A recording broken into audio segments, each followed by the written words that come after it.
This is The Bad Listener with Danny Stroh. Okay. What else is new? How about this? I got one for you. What do you got?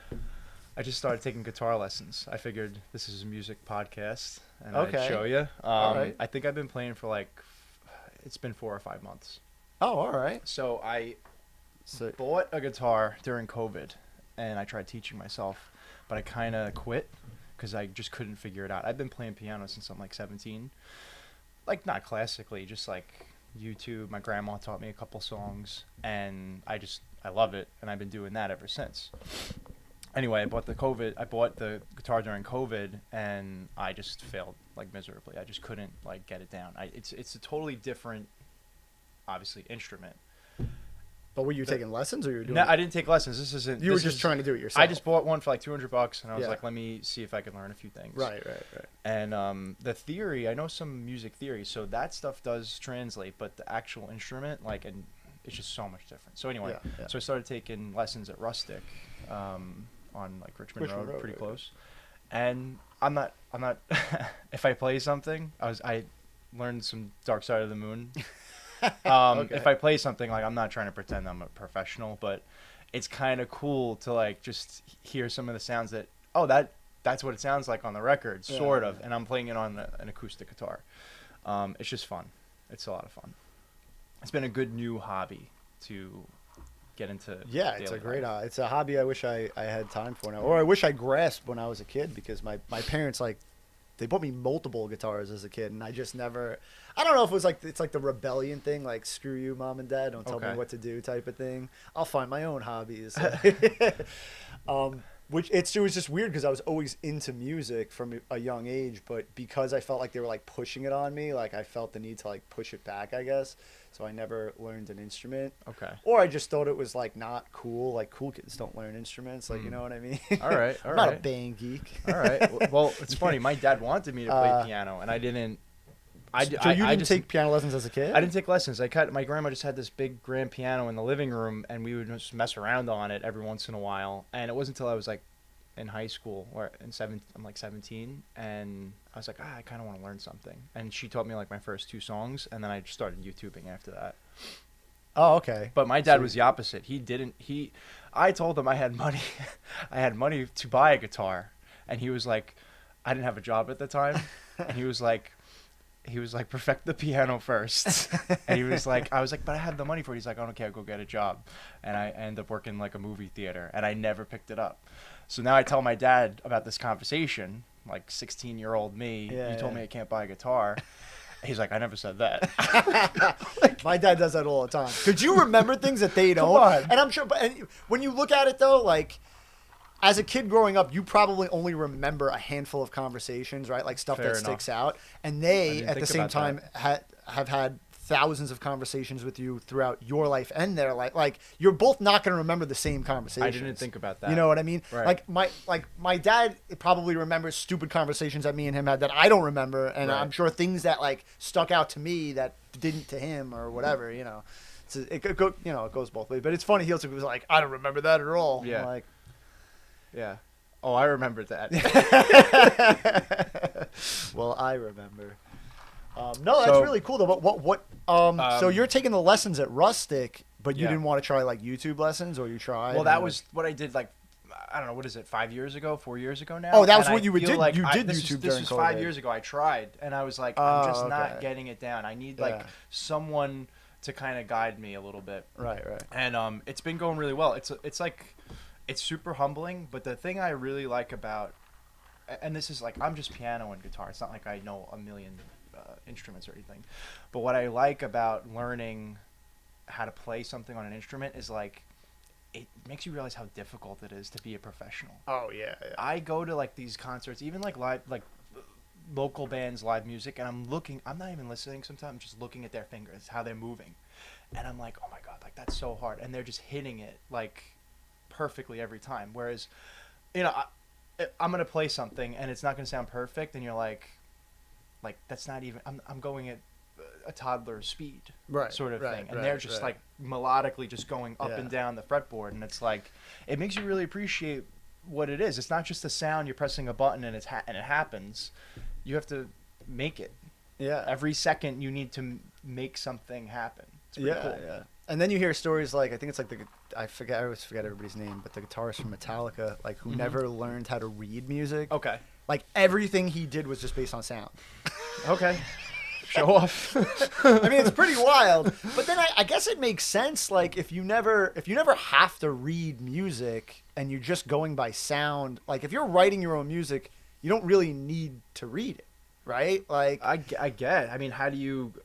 So right now I'm reading like I know how to read music, but I'm not reading. But you're music reading now. it to play somebody else's music.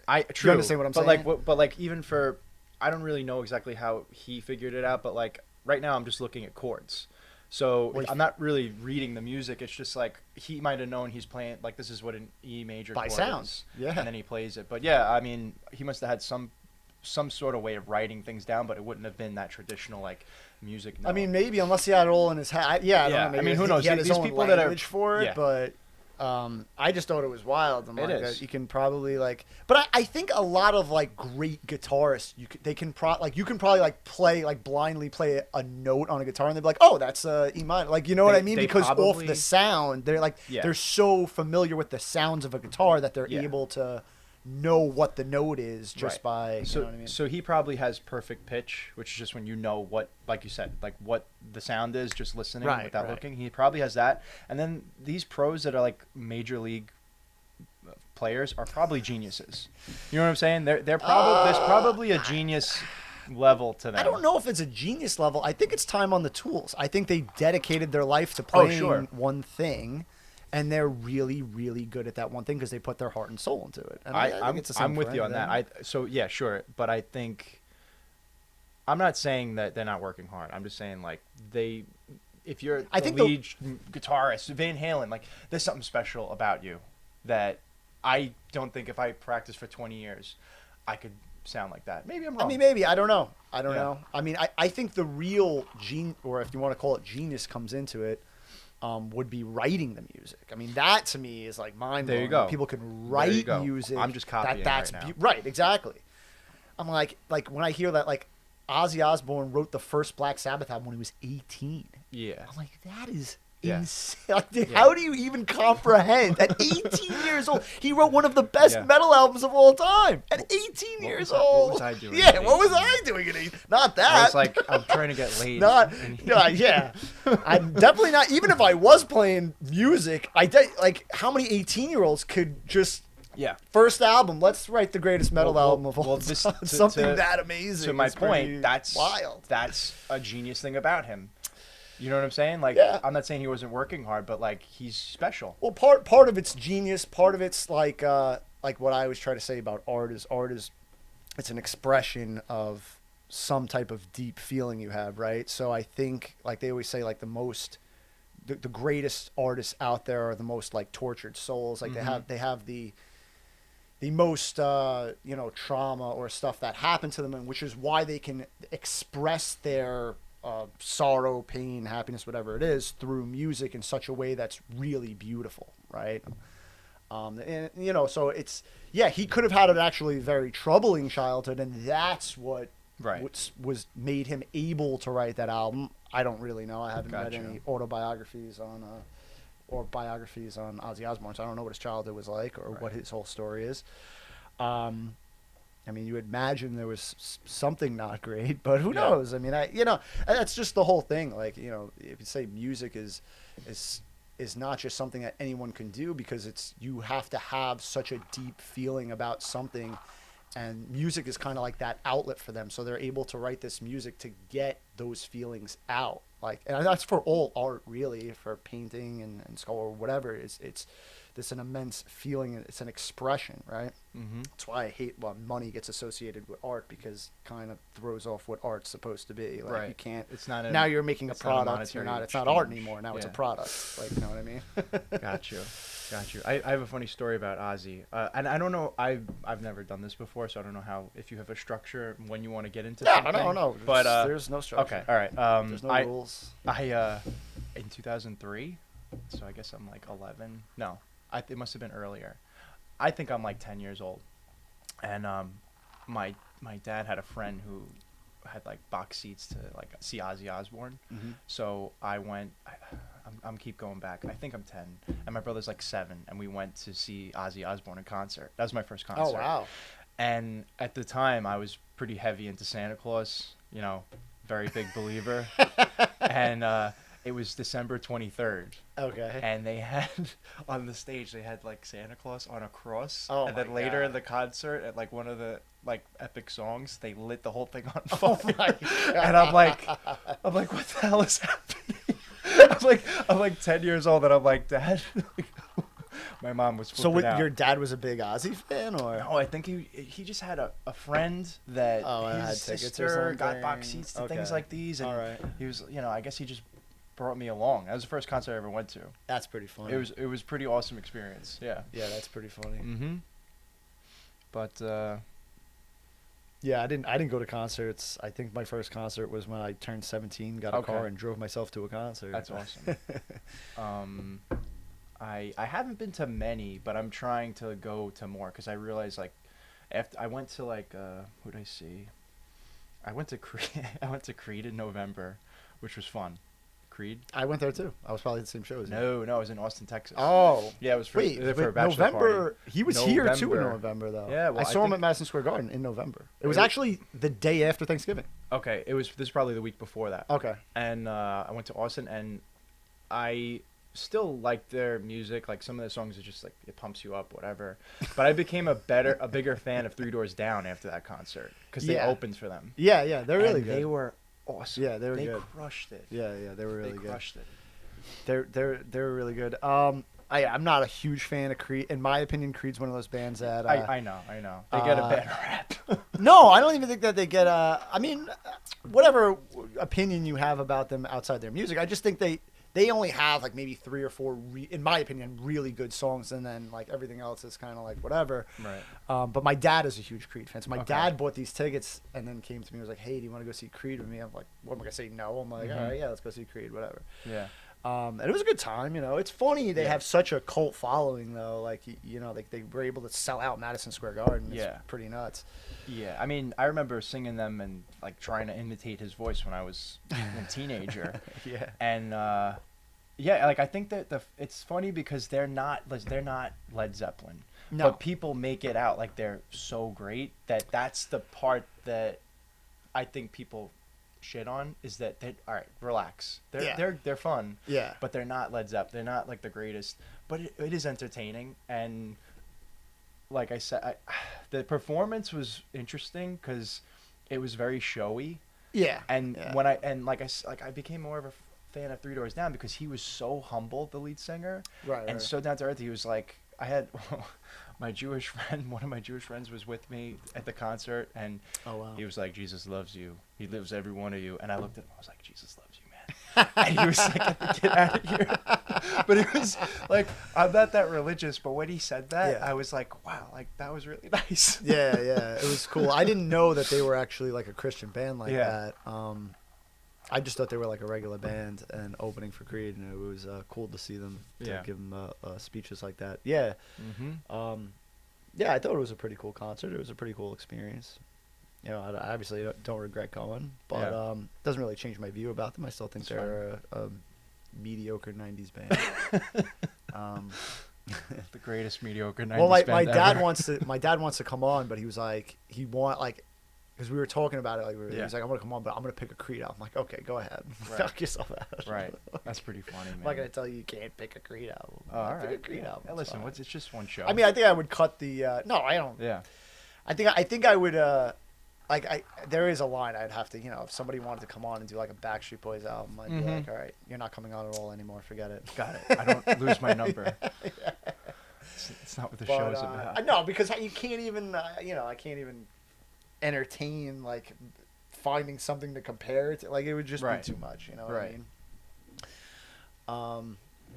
Yeah, but it's pretty funny. It was a good show. Yeah. I didn't hate it. I try to go to shows all the time, and it's hard now, obviously with like 2 kids and stuff. But, Yeah.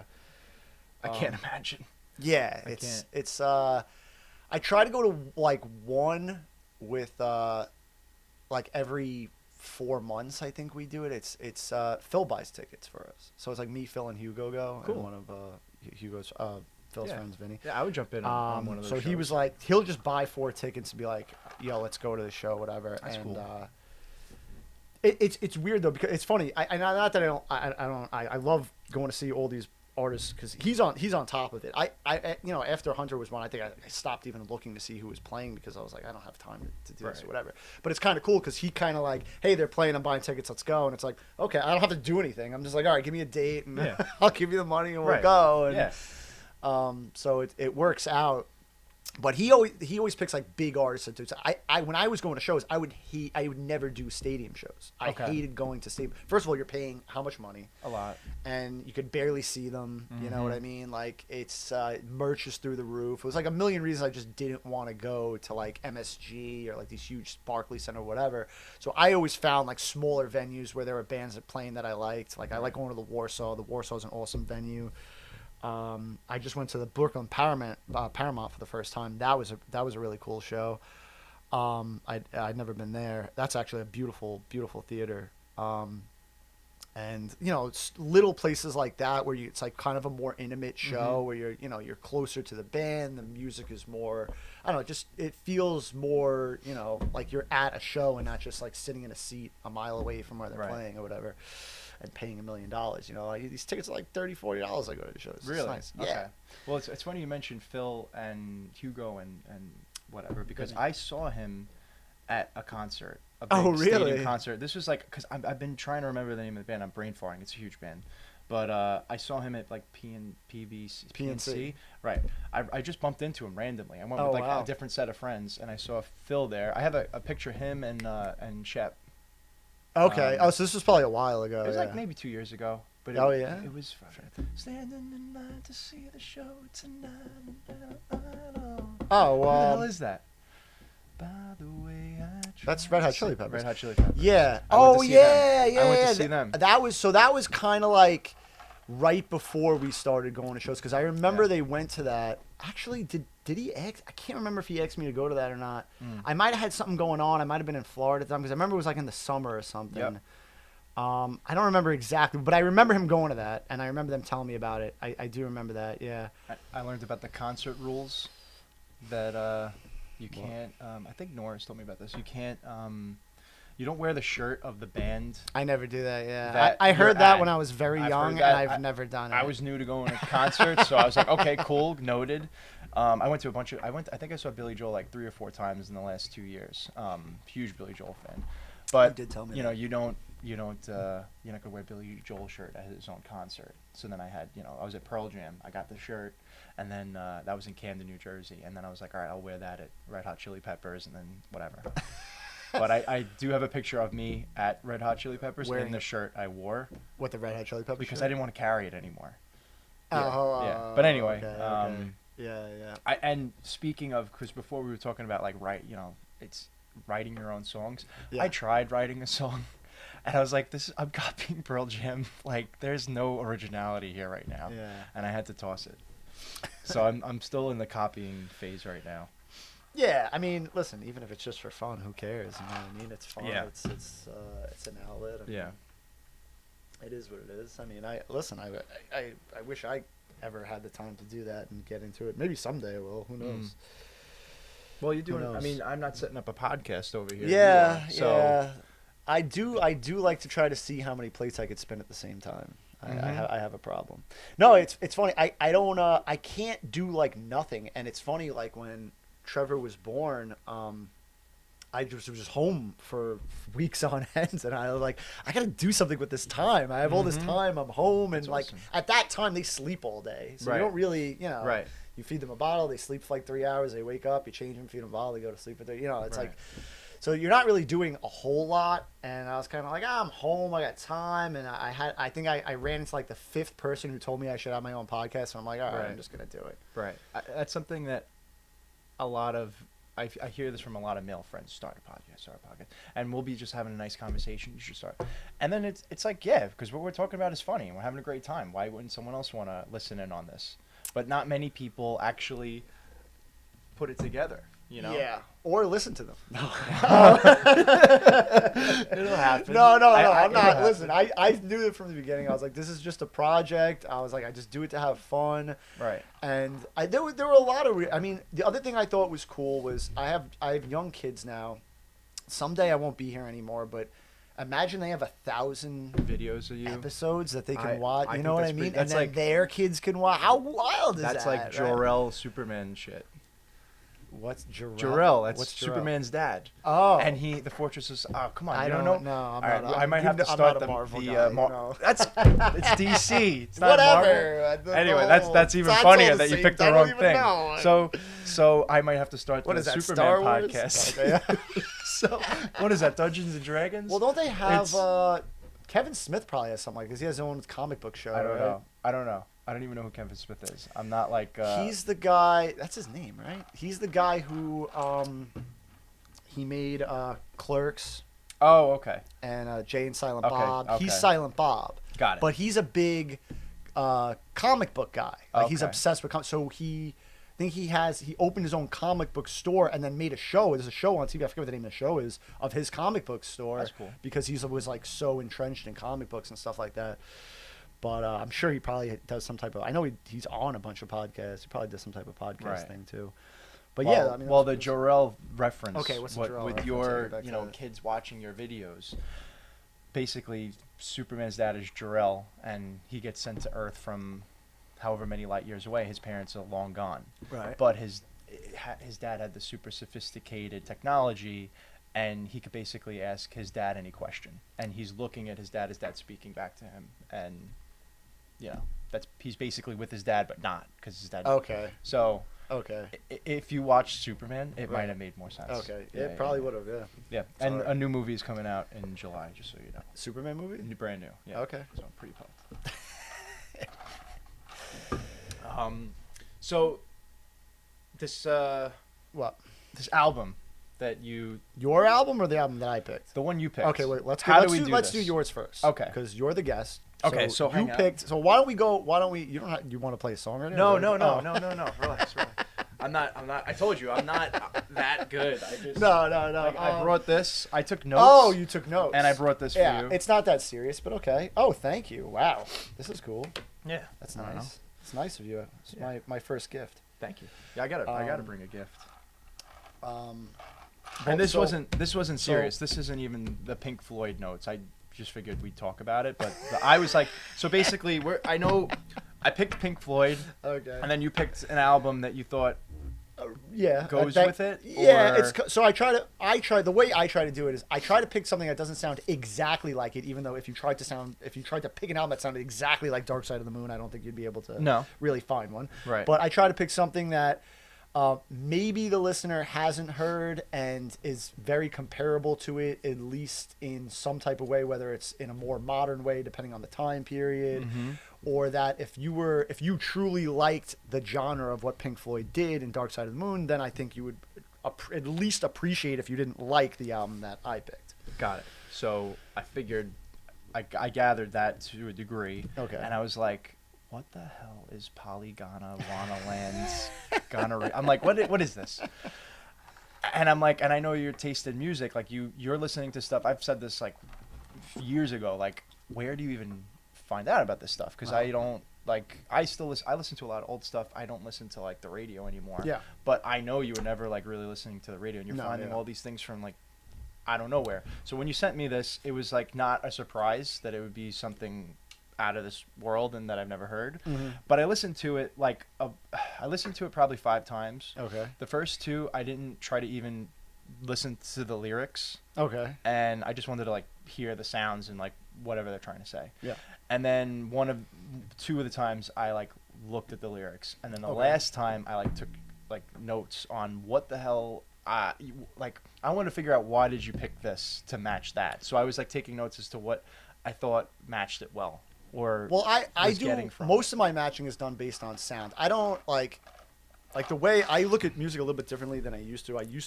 There were times where I was all about the message and what they're trying to say, which is cool. But like now it's all about like aesthetically, pleasing audio wise. Like I don't like I want to be able to listen to something and it's very entertaining to listen to, whether or not you know, the message is there or whatever. Like I really don't look into the lyrics that much. I mean, sometimes I do if I'm like really interested into it. But like if you're gonna go over the lyrics of King Gizzard, I barely look at the lyrics. That's a good thing. But you can Because go into it. you're gonna be listen, telling. if you're. I didn't like this. So this wasn't. This is not serious for me. It was. You're like, oh, it's not that serious. Well, I mean, you took out a book of notes. I took notes, but like I took a jazz history course. I just don't want you to be nervous. I'm not quizzing you. I'm not nervous. People think I'm going to quiz them. I'm not going to quiz you. I'm not nervous, but I also like I didn't want to just like. Listen, you put a lot of work into this. I'm not just gonna show up and be like. I'm not just gonna show up and be like, yeah, I didn't really like the album. Showing up is the only thing. But that's not good enough. Okay, Like I didn't like it or I liked it. Like that's not enough. Like, did you even try to listen to it? You know what I mean? Well, that I feel like I think you know people what I'm should do. saying. They should at least really and not like listen to it like I listened to it while I was doing something else. But then you're not really listening because you're focused on something that's like background music. Exactly. Like, sit like when I try to tell people like if you want to know what I would do if I was you to listen to it, just sit, close your eyes, put the album on, whether you put it on headphones or you have a speaker in or whatever, like a not distracted. Like the car's not really that bad because car you're kind of like you can't do anything but listen to it. You know what I mean? You're kind of stuck. I mean you're looking at the road, but you're kind of stuck listening to it. You know, but yeah, trying to put yourself in an atmosphere where you like have it on like a high volume where you can actually like listen to it and kind of like really dive into it as far as you know appreciating what it is as far as you know how it was made and everything. Yeah, like I said, as far as like lyrics, like I don't really like look into the lyrics too much unless it's lyrics that I really find interesting. And sometimes I do that a lot with hip hop. Like when I want to really know what the person was talking about in a song, sometimes I look up the lyrics like hip hop songs and stuff like that. But the way I look at like a lot of rock music is a lot of it's just kind of like poetry. Like so it's you know I mean there's obviously there's some meaning behind it and sometimes the meaning's cool or whatever. But I the other thing what I try to explain to people is like. The amount of music I'm listening to on a weekly basis, if I did like a deep dive into every single album I listen to, like I would never get to anything. I'd be stuck on something for weeks, like you know. So I try to just like give everything like a once over and then come back to it if I like it, and you know I'll just like one of these things where like I really like this, I'll put this into this playlist, or I'll put these songs into this playlist, and you know run through the albums like that. But I can't like dedicate a lot of time to it, and that's why like I don't expect people to take notes or do something to listen to it 5 times is a lot. I say like maybe 2 or 3 times is good enough, you know. If you're really paying attention to it. There's a lot of stuff going on in this album. It's not a normal. This one you want to talk about poetry, like it's a lot more. It's more poetry than anything else. Yeah. I think, and but whatever. I know you want to talk about. No. I mean, I just thought it was interesting, and I wanted to take some notes on it because I'm like, what the hell am I listening to? Okay. And I did a jazz history course like in college, like when I was doing. I kind of minored in music, so it was like something to fill the college credits with to stay full time amongst other things. And this jazz history course was like, you had to like, that was like my favorite college course, and it was like. You have to really listen to the songs and then piece out and try to pick out what the drummer is doing. All right, listen to it again. Now pick out what the bassist is doing and stuff like that. Yeah. And then I take notes on it, compare it to like, you know, whatever we were talking about, modern jazz, old school jazz. And this was like kind of my process. So I was like, I'll just do that again. And that's what I did here. Okay, that's pretty cool. Yeah. But we are going to start with your So your pick was Pink Floyd's Dark Side of the Moon, one of the greatest albums of all time by one of the greatest bands of all time. Which made me feel a little like, oh, are you just picking the obvious? So it was funny. Like I was thinking of when I introduced the idea of doing a third album. I was like, oh, maybe the third album will be like a greatest album of all time type of thing. And then I'm like, I don't know. I was talking to people about like, is it worth doing that? Because it's like you're not showing anybody anything new. Like, you know what I mean? You're just telling them about an album that they've heard 1,000 times already. Right. You know what I mean? So I was like, I don't know if I should really waste people's time with that. But then at the same time, people are like, well, no. I mean, maybe you give a different perspective about it, or maybe like yeah, I've heard it, but I haven't really listened to it. And then like you talking about it sparked the interest of somebody really listening to it and appreciating it a lot more than they did before. Because I mean, like everybody knows classic rock, but not everybody has gone into every classic rock artist and like really gotten into like some of their. I mean, there's really great underrated classic rock bands out there that people should get into, but I'm not. I mean, as far as you picking it, that's 100% fine. I mean, like even if you pick something everyone has heard, the other two I'm sure nobody's heard, so we're fine with it. Right. It's cool, and I'm sure people who like Pink Floyd would like to see what I can compare to them as far as newer music too. So it works out in a bunch of different ways. But so why did you pick Dark Side of the Moon? Is this one of your favorite albums? Or?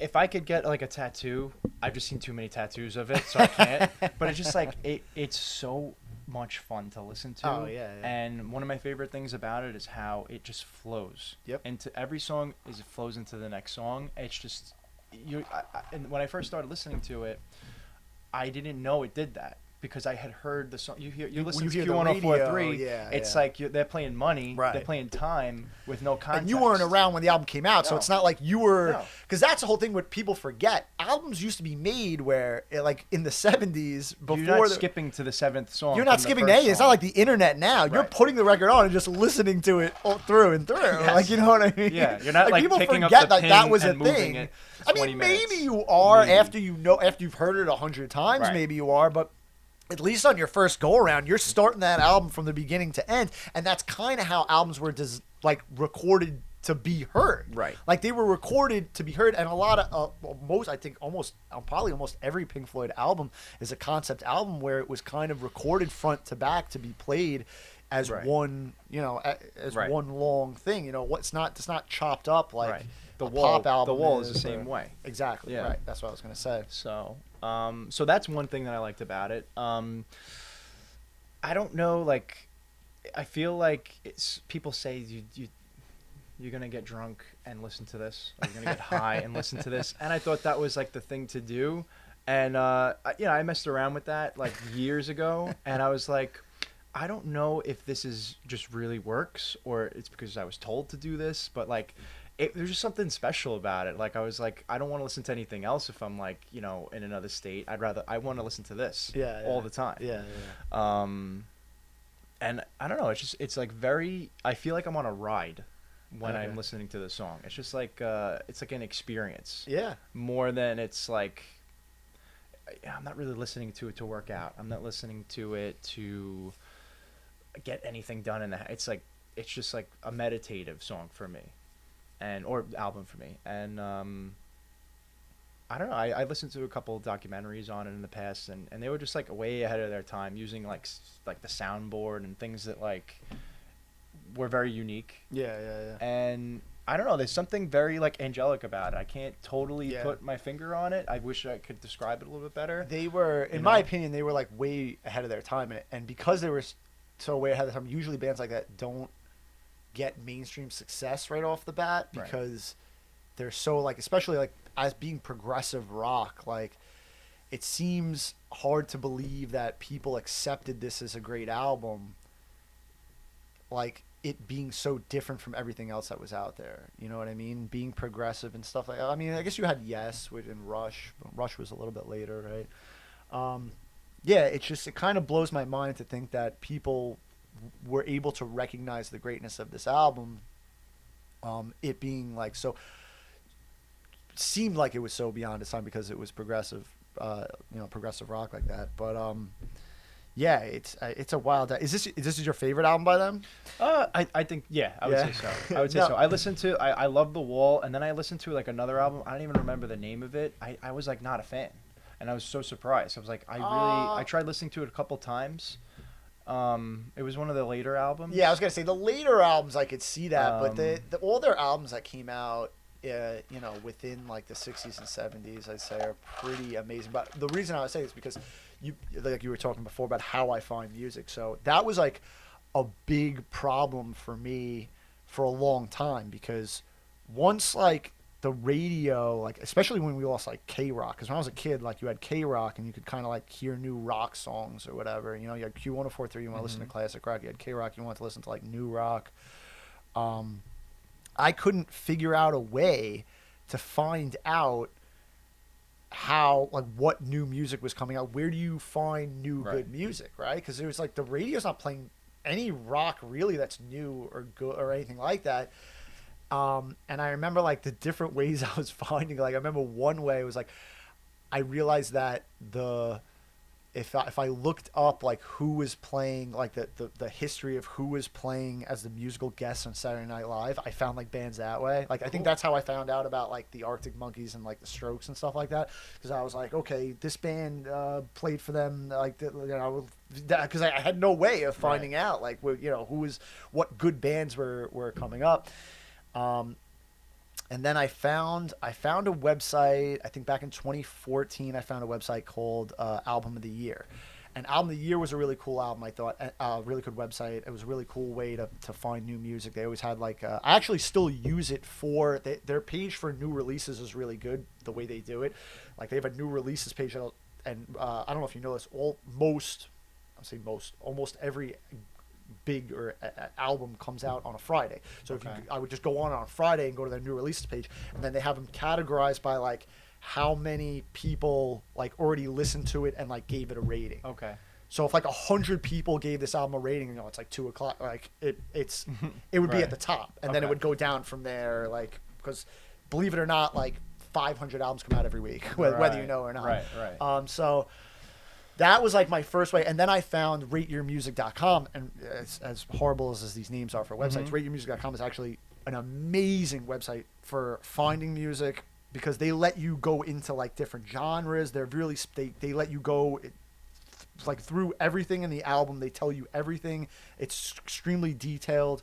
Like if you were like, okay, like that was another thing. Like there's so many subgenres. Like you won't even really know what you like until you know what the subgenres are called. Okay. You know, like that's how I figured out I like garage rock. Like I didn't really know. I just knew it was like rock, and I was like, oh, garage rock. I gotta listen to some garage rock now. Oh no, you know it. You just don't know that you're listening to it. Okay. You know what I mean? Like there was there was garage rock bands back in like the 50s and 60s too. I mean, it's just more of a thing now with it. It's like garage rock bands. But actually, King Gizzard's considered. It's considered King Gizzard's considered like that album's probably considered like progressive rock, psychedelic rock, garage rock, like is their type of genre. But yeah, so then you can like put in like, okay, I like this, and then you can go by that subgenre, and they'll tell you every album that came out ever, or you can go by year, just this this decade. They'll let you filter it however you want. Okay, like, oh, I want it to be garage rock, but also I want it to be psychedelic rock. So you can put two genres, and then like they'll all the bands that have these two genres. It's really cool, and like that way gets me to like, okay, I could find more bands this way. I don't know, I like this track. And you could just keep going and going and going, and then they categorize them by because they have thousands of. So what I was getting to was, this isn't Pink Floyd's highest rated album on their website. Okay. But Pink Floyd is like the most rated band of all time on it. So I'm saying the most people went on and gave ratings or reviews for any band. I think Pink Floyd is one of them. And what is it? The Wall? No. Oh, it's Wish You Were Here. Okay. Yeah. Wish You Were Here is actually, see, this is where it gets a little weird, because like the way that they do hip hop on this website is like crazy. So if you go greatest albums of all time across all genres, across whatever, they have Kendrick Lamar's To Pimp a Butterfly is number 1, which I'm like, listen, if you want to say it's the greatest hip-hop album of the time before, I'll entertain that. I think Kendrick Lamar's the GOAT, but I'm like, to say it's the greatest album across all genres is like kind of crazy. But what you have to understand too is the people who are rating that album aren't the same people rating, because you got people who only listen to hip hop, and now it's relative, right? It's relative for the time period. So the second of all time is Pink Floyd's "Wish You Were Here," which means something. Yeah, it does. So technically, if you wanted to discount Kendrick Lamar's "To Pimp a Butterfly" because it's hip hop, then they would have on this website the greatest record of all time, which is very romantic. Wish You Were Here. It's sweet. I think it's a great album. I like this stuff. I mean, I don't think it's better than this one, but I mean, I saw a video. It was like, how are you gonna top, what song were they talking about in this one? How are you gonna top, I don't know, Us and Them? And then it's like, and then it plays like the first chord of Wish You Were Here, and it's like, that's how. Yeah. Yeah, I mean that album has a lot. Like that's not like if you listen to that album from front to back, it's got a lot of really great songs. I mean, Yeah. but a lot of The Wall does too. I mean, The Wall's another really great album. Yeah. Yeah, So you listen to all classic rock, or you're? I think I listen to a lot. I feel. What I'm saying is, you don't just listen to Pink Floyd. You listen to Led Zeppelin. Yeah. Okay. Led Zeppelin's always like.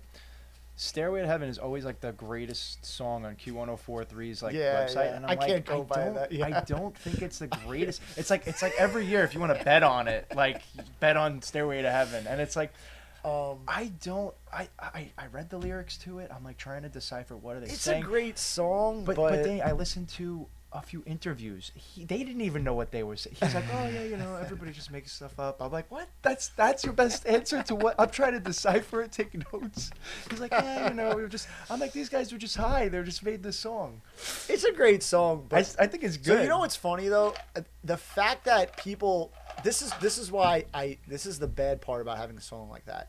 It overshadows all the other great music they've made because they have so many great songs, and then you just say Led Zeppelin, oh, Stairway to Heaven. It's like, okay, but they're more than just Stairway to Heaven. Like, you gotta understand. It's like a Creed situation. They're propped up. Well, not really. What I'm trying to say is it's propped up. No. Wait, hear me out. I don't think it's the same song situation. is propped up to be greater than I think it is.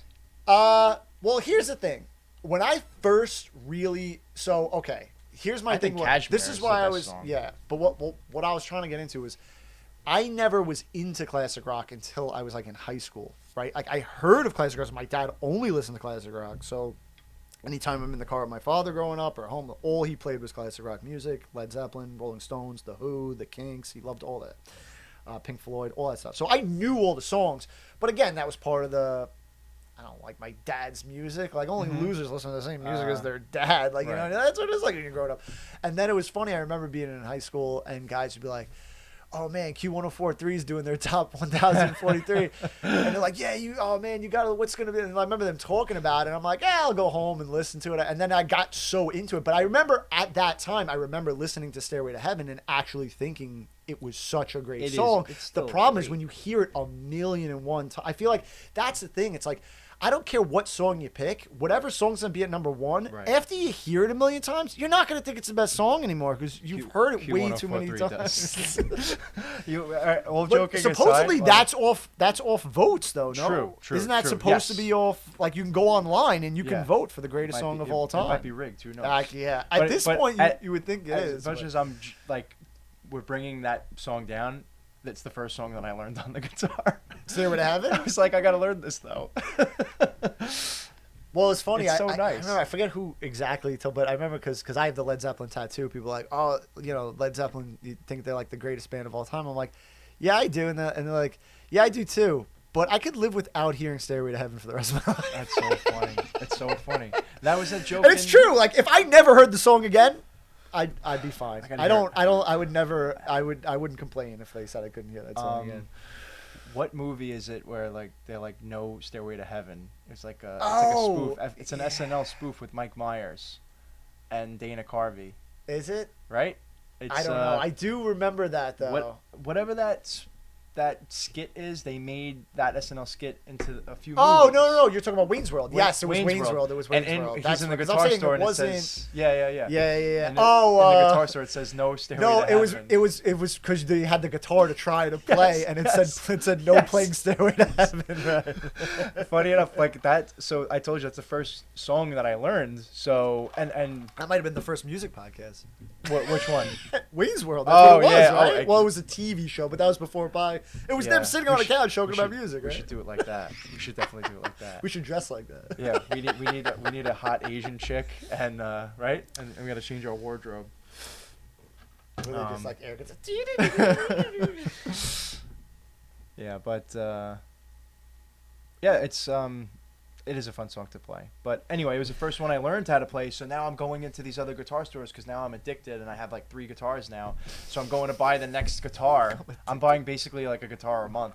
I get Still working on your first song. Yeah, exactly. So now I'm going to buy the second guitar and I'm like, I don't know how to play anything else except Stairway to Heaven. And I'm like, excuse me, am I allowed to play this in here? Like, I just want to make sure. I thought it was like, I didn't know it was I thought it could have been a serious thing amongst music stores.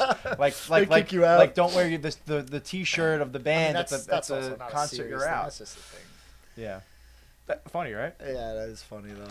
It's funny that you had to think about it. Like, oh wait, am I allowed to play this? Yeah. Like, someone's gonna come over. Sir, you have to leave. We don't want your business. He points at a sign. Read the sign. Yeah, I know. But yeah, I kind of like. I wish I had the chops to play really good. I'd be super confident about pulling it out. But I did like practice like a tiny bit, a couple like snippets of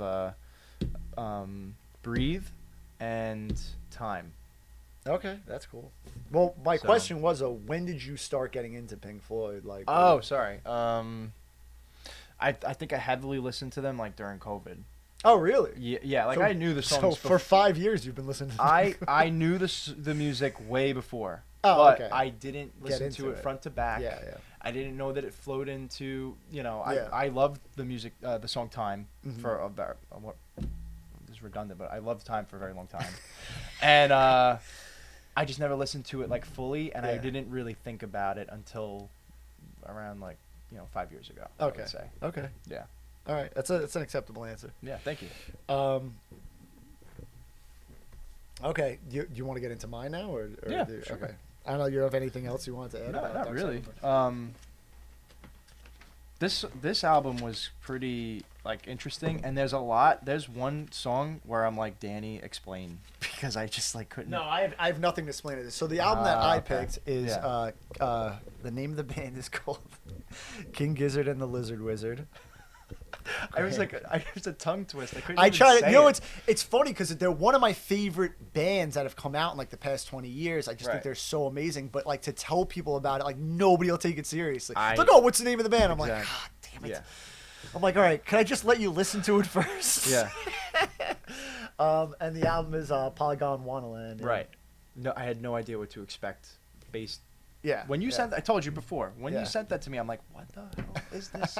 I couldn't even say like it was. Well, did you like it? Did you enjoy it? I did like it, and I think that what made it more enjoyable was I'm trying to catch similarities between the two albums. Okay. But I mean, you're saying you didn't really listen to lyrics so much, so maybe I'll end up teaching you something. Yeah, sure. I guess, but I mean, I don't know. You want to start talking about it, or I listen. Yeah. I like. There's not a lot for me to say. Listen, right. the way that they play, like I've been a fan of them for a while, and so one of the things that like I know about their music is they can go across like a lot of genres. Like I know very little about the band. I know they're from Australia. There's a lot of people in the band. I couldn't name any of the guys. I don't even bother trying to learn names anymore because I'll never remember them. But like when I started listening to them, I think the first album I heard by them was album came out probably in 2014 was I'm in Your Mind Fuzz. So I'm in Your Mind Fuzz is more of like a more traditional like psychedelic rock album, like nothing too crazy, but I thought it was really good. I was like, wow, this sound is really crazy because I remember thinking like it sounds like very classic rock. It's got it stood out to me. And then I kept following them as they came out with albums. And the album, I forget the name of the album after it. I have like almost all their albums. But it was a completely different sound. And I remember thinking like, why did they change their sound? It sounds so weird. And then like I didn't know what to think. And then first of all, sometimes they come out with like 3 or 4 albums a year. Like they'll Okay. do multiple albums a year. I don't know how they're able to record all this music. It's crazy.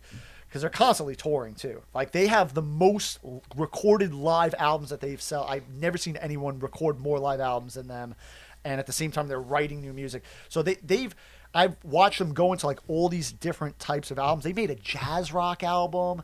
They made and then they made a metal album, and I was like, and it actually was like off the charts as far as like thrash metal goes, it was a great metal album. I couldn't believe. I'm like, these guys are dominating the field of all these different. Like they're able to. Then they did a pop album recently. They did like a synth punk album. Like it's crazy that they're able to just sit down and say, oh, like let's play this, and like then they have all these conceptual albums.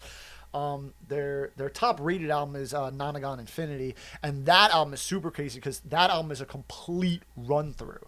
So like, what does that mean? It means like from start to finish, all the songs bleed, but like they not just bleed like. So when you listen to Dark Side of the Moon, they kind of cheat a little, like they like where it's kind of like super silent, or there's some type of like or just the same synth going into these the guys. next synth. I don't know how they recorded it, but it's like they literally changed the guitar riff as they're playing and just kept going. Okay. Like it's wild. So they like, and a lot of their albums are like concept albums where a lot of them flow into each other, especially when you do albums like this. This is probably one of their, I'd say, top 3 albums. You know, after like Nonagon Infinity and they have the funniest words. I mean, your Mind Fuzz is probably up there too. Yeah, and some albums you can tell like they're just messing around. Like they did an album, what was this song? Fishing for Fishies. Like they mess around, but I mean, the fact that they're able to make so much music and most of it is like really good and really impressive. You know, they'll do long form songs. I'm trying to think of like Head on Pill is one of their first songs, one of my favorite songs they've ever done. They've got like a lot. Their library of music, their catalog is ridiculous, and I feel like they're just getting started, which is even nuttier. Well, so this album was from 2007. How long have they been around for? No, not 2000. No, it could have been 2007. 17. Yes. Sorry. Yeah, I was gonna say 2007. Yeah. I think their first album was like 2009. Okay. So what was your like?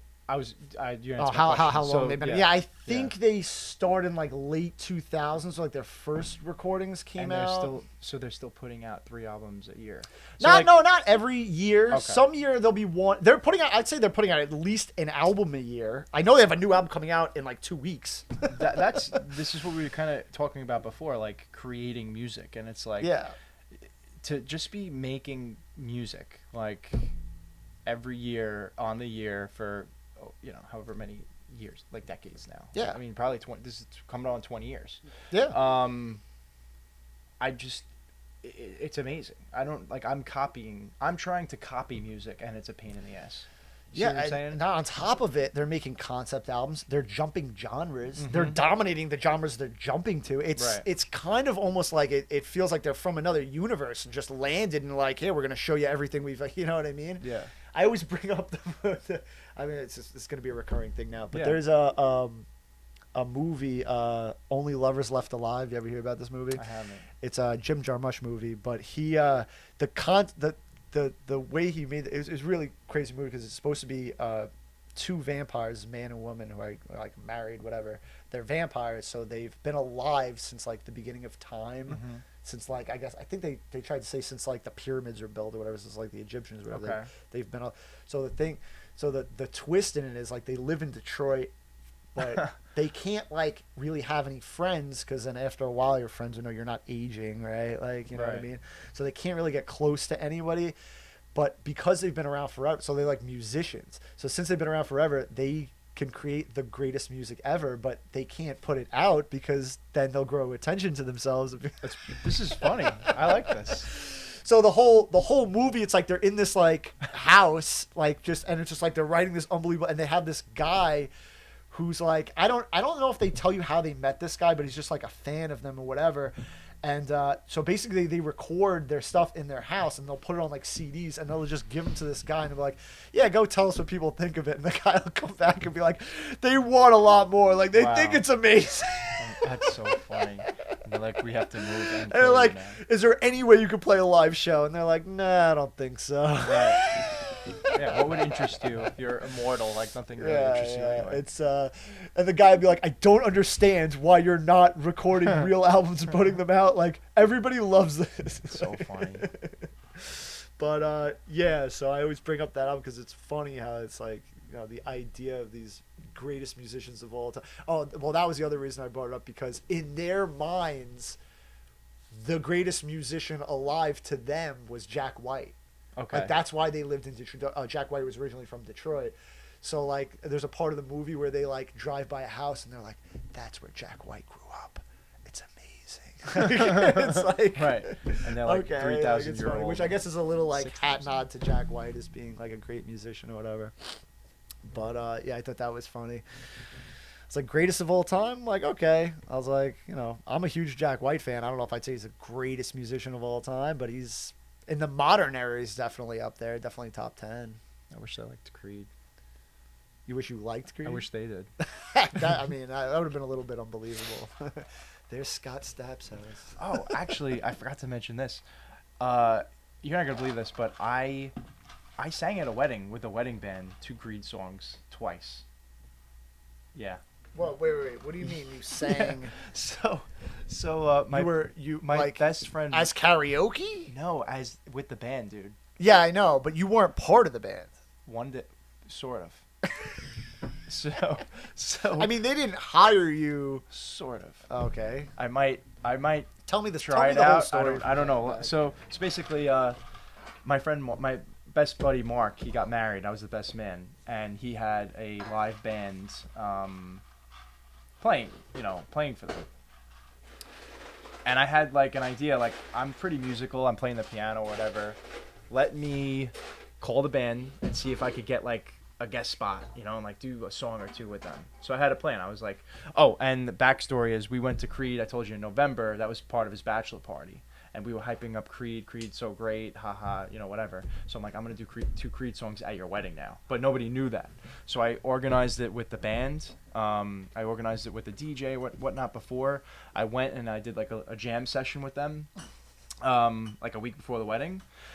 And I did my sacrifice and hire at his wedding, and nobody knew. It was freaking awesome. 3 weeks after the wedding, I got a text from the guy that manages this band, and he's also the drummer in the band. He's like, "Hey, do you want to do that again at another wedding?" I was like, "Are you fucking with me?" I was like, "Are you serious?" I was like, "Absolutely, I want to do it again." So I went, and I think where was it? It was in Philadelphia, and I drove to Philadelphia, and I did the same thing I did at Mark's wedding at this wedding. Same exact thing. Wow. Yeah. I played a little piano. But did they paid you? I didn't want any money for this one. If they want to have me again, we'll figure it out. But I was just there for 2 songs, so. So they had you come in for 2 songs. But they so in the way the person would have to request that. Like, not everybody wants Creed played at their the wedding. groom asked, he's like, "Hey, my buddies like Creed. Can you guys play a couple Creed songs like during the reception at some point?" That's a wild. And he was like, thing I to got just ask. the thing. And he called me. He's like, "You're in luck." And I was like, "Well, I got a treat for you." Yeah. So it was weird though, You're because not I got gonna to believe this. I got to like practice at my friend's wedding, and then I did I practiced with him again. It was just like, I can't believe I'm doing this. And for the stranger's wedding, I actually I didn't really care that much because I didn't know anybody. It was actually kind of easy. Yeah. And I was wondering like how it must feel to like do concerts and stuff. Oh yeah. I just got a small taste of it. But Well, I always think about like they have to do it like for like 90 nights straight.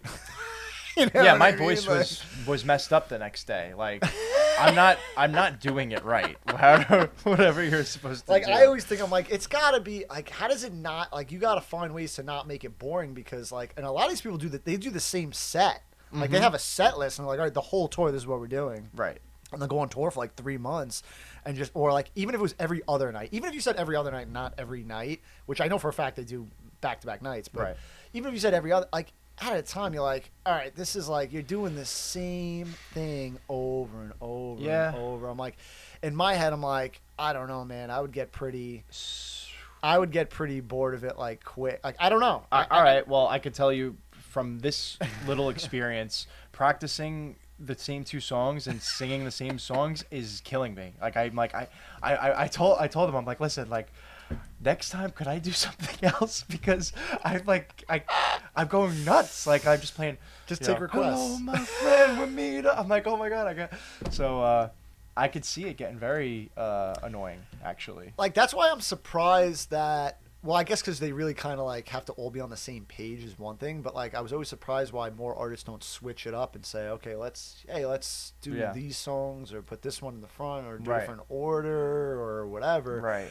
Only just so like just to mix it up a little bit, but at the same time, I guess you kind of all have to be on the same page, and you can't like, well, what they say is you can't like throw a new song at like, or a song that you haven't played in like 3 months at the guitarist and be like, all right, we're playing this one. It's like, dude, I haven't played that in like, you know what I mean? I guess so. Yeah, like this album came out 10 years ago. We've never played it. But I guess that's the cool thing about being like a pro is that I just feel like they're machines. They don't mess up. Like they just I mean, I don't know. No, I mean, I've never I been just to a think concert they where I know, was like, this guy sucks. No, like, but I just think they know how, like, what to do. That, like, that's what I'm saying. That's why I think they have a set because listen, we're gonna perfect this. I guess. Like, you know what I mean? Like, that's agreed upon before they go on tour. They're like, listen, that's true. Let's pick our set list. We're gonna make sure we know these songs from front to back. We're not gonna have an issue. Like, no, you know what I mean? They're not taking no fan surprises. requests. No surprises.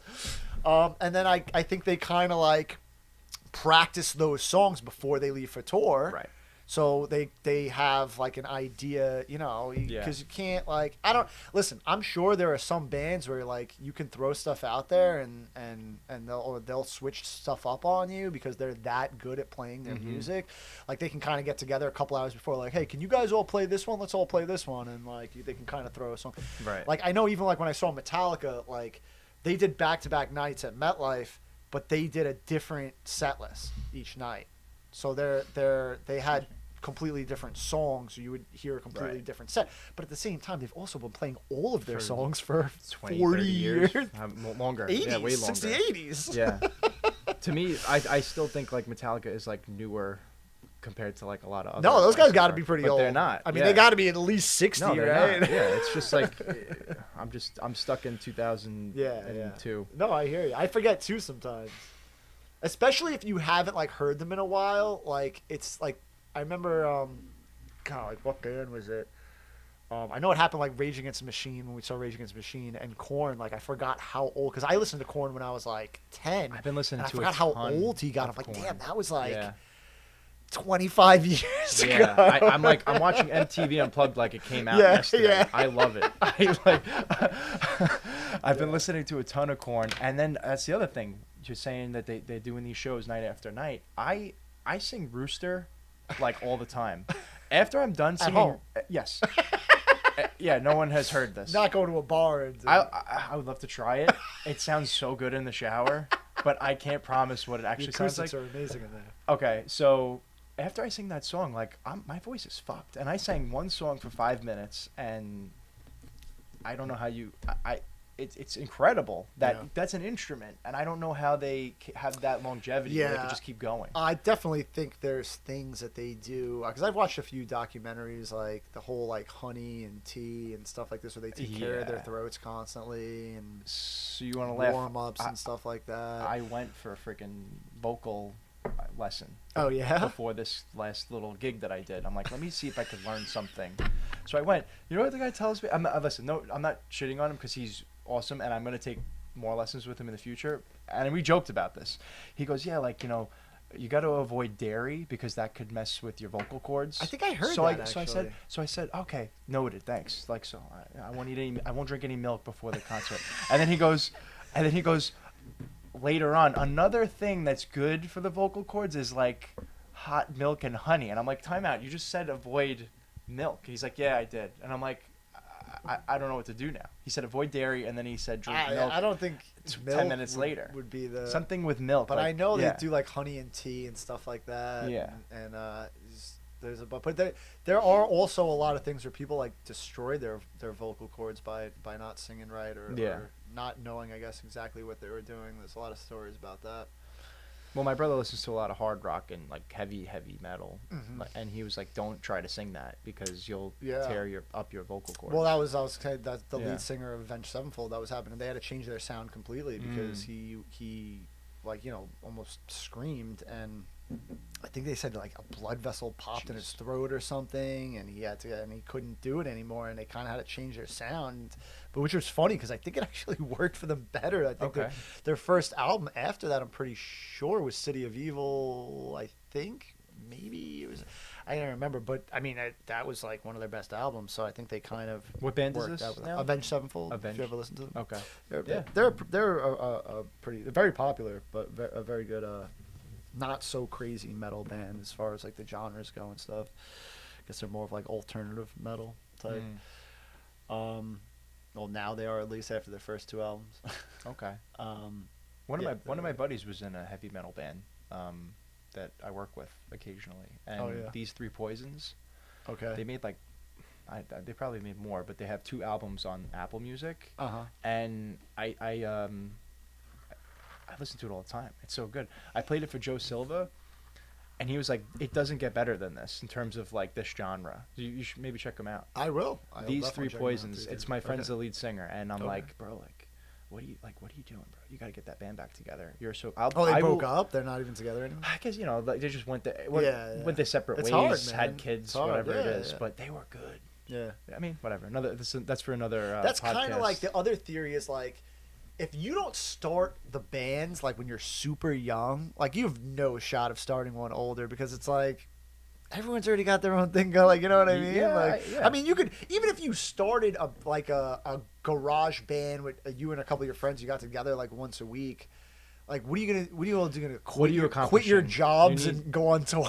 Yeah, but once a week is still not enough to practice. You gotta. But I'm saying, even if it was, you couldn't go any higher. Is my point. Like, you know what I mean? Like, even if you recorded an album, what are you gonna do? Like, leave my family and quit my job? Like, you're not gonna do that at that age. Like, you know what I mean? It's true. It's a young single. It's something that you have to take off early, and I think like it's kind of like you almost have like a time limit, because at some point you got to be like, all right, well, my life is kind of wasting away if I don't get this going, then I got to start another career, right? Like, you can't be a non-musician your whole life.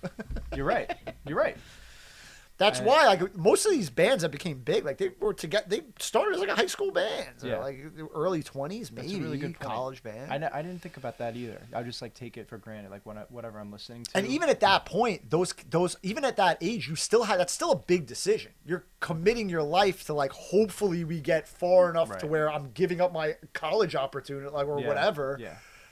Because it's hard. Like, you know, you don't know how many bands actually tour and never really make enough to be like, you know what I mean? Like, I've spoken to several guys. Salary wise, like, I've spoken to several guys that I work with, and they're like, I got signed to a band, like different walks of life.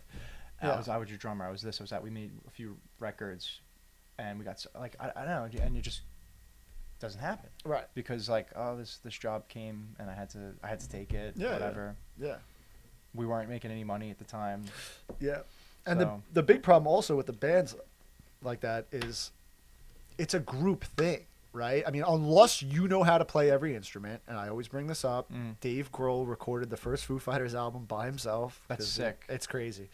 I think it was like, that album came out, like, I want to say like 9 months after Kurt Cobain killed himself too. Like, he was able to like just sit down and record that whole album by himself. He did every instrument, and he knew how to play every instrument. That's cool. Crazy. That's cool. Didn't need anybody. Yeah. Like, I'll just go in and record this whole album. I mean, he was probably writing music on the side, because Kurt Cobain wrote all the music for him, but he was probably writing his own music. I'll write a song, whatever. Kurt's like, fuck that. Like, I'm gonna. That's pretty awesome, man. And then he probably was just like, he probably had a bunch of music written. It was like, I'm gonna go into the studio and record. You know what's even funny? Just to tackle that, even if you could play every instrument, you have to. So now you have to go in, record the guitar with nothing, and then use the guitar and listen to that as you do the track. It's like creating a symphony. Right. Yeah. But it's just the idea of like, if somebody told me if I was an artist, somebody told me how to do that, I'd be like, screw that, man. I'm like, just bring somebody else in here. Right. Or maybe I guess that's what he could have done. He could have gave somebody else, whatever. Here, this is what I wrote. Just play this in here while I play this. Right. Could have hired people. Maybe. Sure. Probably had some money from Nirvana. Maybe. You've probably maybe had some friends. He probably knew some But people that's in really the cool business. though. I didn't know that. You ever see the video of Nirvana play at the MTV Music Video Awards? Oh my god! Wait, is this the one?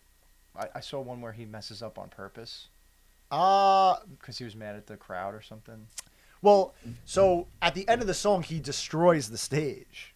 I've seen this. Yeah, yeah. I've seen but this. that was like in rebellion of the music video award. Like that's the whole irony about Nirvana, and probably some of the reason why he committed suicide was he was against the whole selling out thing, and he kind of like inadvertently sold out, right? Like he became like this great popular band, and like of course they asked him, "Hey, you have the best-selling album of '92 or whatever year it was at the time.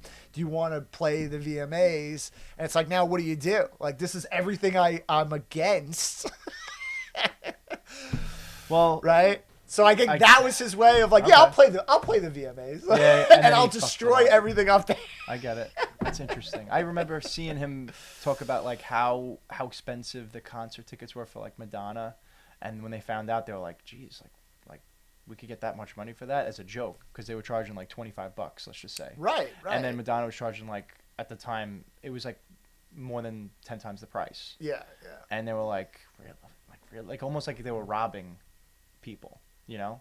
Like it shouldn't be about that. So yeah. I think that's pretty cool. And it's kind of like, and that's my whole argument was like these bands that like only do, like basically they're only, once you're at a certain point where you get big enough and you can sell out a stadium, you're only doing stadiums. Like these bands never do small shows. And it's like, in my head, it's like throw in a small show every now and then. Like they're, charge the guys $30 because you can afford to charge a lesser price if you're playing at a smaller venue that's letting you keep most of the ticket sales. Right. You understand with Ticketmaster and Live Nation, the fact that they're buying up the venues is absurd that this is happening. They're monopolizing the live music industry. Right. Which is funny because the only reason they have to monopolize the live music industry is because there is no more selling records. So they already monopolized the record labels into saying like, okay, we got you on a contract. We're taking whatever, 50, 60, 70% of whatever you're selling is coming to us because we have you on this contract. Right. And now the internet's out. Nobody's buying records anymore. It's like, well, now we have to find something else to monopolize to take all the money. It's going to be the live shows. Right. It's just so crazy. They're sleeping at night. And everybody gives into it because of the amount of money, because of how many people you can fit into a stadium. That's the whole thing. Right. You go to these smaller places, they're only fitting 100, 200, 30, 40,000 people in MetLife. You know what I mean? Right. Well, funny enough, my friend, I wish I was there. My friend went to like a very exclusive Pearl Jam concert. I think it was like in Staten Island. I think. That's pretty crazy. 50 people or 100 people tops. It's pretty cool. I've seen them do a lot of weird shows where they'll like.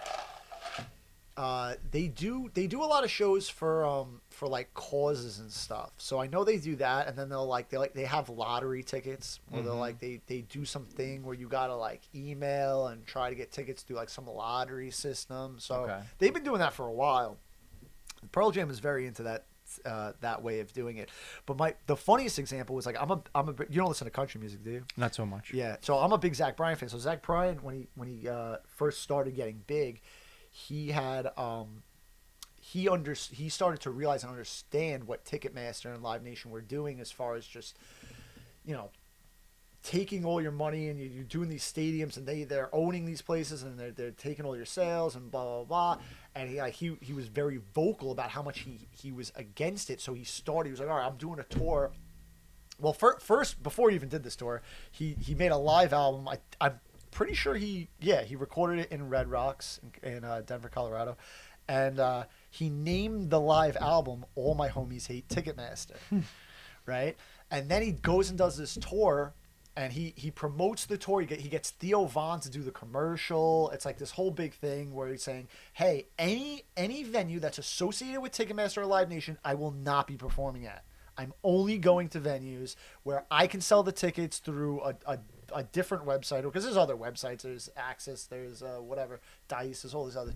So and he's like, and I'm gonna sell my tickets the fair way. They're not gonna be overpriced, no extra charges, no fees, blah blah blah. And he does this whole, and I seen him at Forest Hills, which is not associated with Ticketmaster or Live Nation at all. Great show. Charles Wesley Godwin opened up. It was an unbelievable show. And the next year, he just goes back to doing stage. Yeah, it was like with Ticketmaster. Yeah, I mean, he played at the Barclays in December. Okay. So. But I'm like, dude, funny. you went that far to I do know. all this, and then in the end, they're probably like, you could have made an extra whatever. I was just gonna say that. Like, yeah, you're you could stand on your principle. You could stand on Right, $50 million right. more dollars. It's- What do you want to say? Everyone has a price. Everyone has a price, guess, Joe. I Right? Your guess. morals go out the window when someone throws a number at you. I guess. I wouldn't sell out. It's funny. Everybody says they I'm won't too- sell out until. I'm too passionate. But Nirvana sold out. I'm too passionate about my music. Can't taint my music. So. All right. Well, did you have anything else you wanted to talk about for King? I mean, so you didn't really like the albums? No, I didn't say that. Did I say that? You- Listen, it's not my favorite album. No, okay. And I almost feel like it's one of those albums you might have to listen to a little bit more to like get it. This is a very new genre for me. Yeah, It's yeah. like kind of I don't think I've ever really heard anything like it for Yeah. the most part. But no, I did not like it. I actually like I said, I enjoyed comparing the two. But style-wise, do you but- see how it kind of relates to Pink Floyd? Like as far as the way the album is made and Some- conducted, some and of- you got the some highs of and the the s- lows and the flow Yes, of it. some of the and, songs flowed into each other, and I noticed one of the songs, "The Castle in the Air," Mhm. that had that was the only song with a female lead Mhm. singer, and compared to "Dark Side of the Moon," what's the song? Oh right, they had one too. The right? Great Gig in the Great Sky. Gig in the Sky. So yeah. so the Castle in the Air, similar to the Great Gig in the Sky. Yeah. Both of them female vocals. I was like, is this why he picked it? See what I'm saying? There are isn't, certain but little it's- reasons yeah. why, and that one, the Great Gig in the Sky was totally ad lib. Like they said, they described, I forgot it. I'm paraphrasing. They were like, we're just gonna play the music, and you just go in there and just sing what comes to mind when you think of, I'm making this up, a son Right, and a father. right. And she just like ad-libbed that. This one was a little bit more like, it was kind of like poetry, I would say, but it was just cool that it was just Castle in the Air, Gig in the Sky, similar, and then Yeah. the female. So and then like some of the sounds and whatnot, like I wrote down like specifics. I don't know if you play the music and listen to it during the podcast, but I can't. I'll get kicked gotcha. off. Oh, that's right. Okay. Yeah, but like You need around licensing for all like that. the third song, around like a minute 53, I noticed it sounds so similar to On the Run at like 55 seconds. Like the synth was like, I'm like, oh, it sounds like that inspired that sort of thing. So maybe you could, I don't know, if you want to check it out later. I mean, like, but yeah. yeah. I mean, I can look into see. I mean, I'm sure if you just pull up like a thing on the album, it'll tell you like the influences of the album or whatever. Right. I wouldn't be surprised if Pink Floyd was one of them. Yeah. But it would be funny because I didn't even look at it. So I mean, Yeah. I was just going by what I felt. I tried to pick one of their albums that best represented the type of sound and the way that Dark Side of the Moon was made, and I felt like this album, out of all their albums, was best comparable to Dark Side of the Moon, Yeah. in my opinion. Well, this album is a complete shroom trip. That's what I Oh, decided. but Dark Side of the Moon isn't. I'm not. No, that's exactly it. Oh, like yeah, that, yeah, okay. That's what I'm saying. Oh, okay. Polygondwanaland is where you go when you take mushrooms. I'm pretty convinced. But it's like there was just a few things that I found similar. We don't have to go through everything. I just was like, I'm gonna take some notes. Yeah, I mean, if there's I anything have you no. wanna talk There's about, things okay. where I'm like, I need the definition to this tetrachromacy. That's one of the songs. I don't know what that means. Tetrachromacy. Like I said, I try not Yeah. to go too in depth with caring about all that type of Yeah. stuff. I kind of just like to go by sound and what sounds.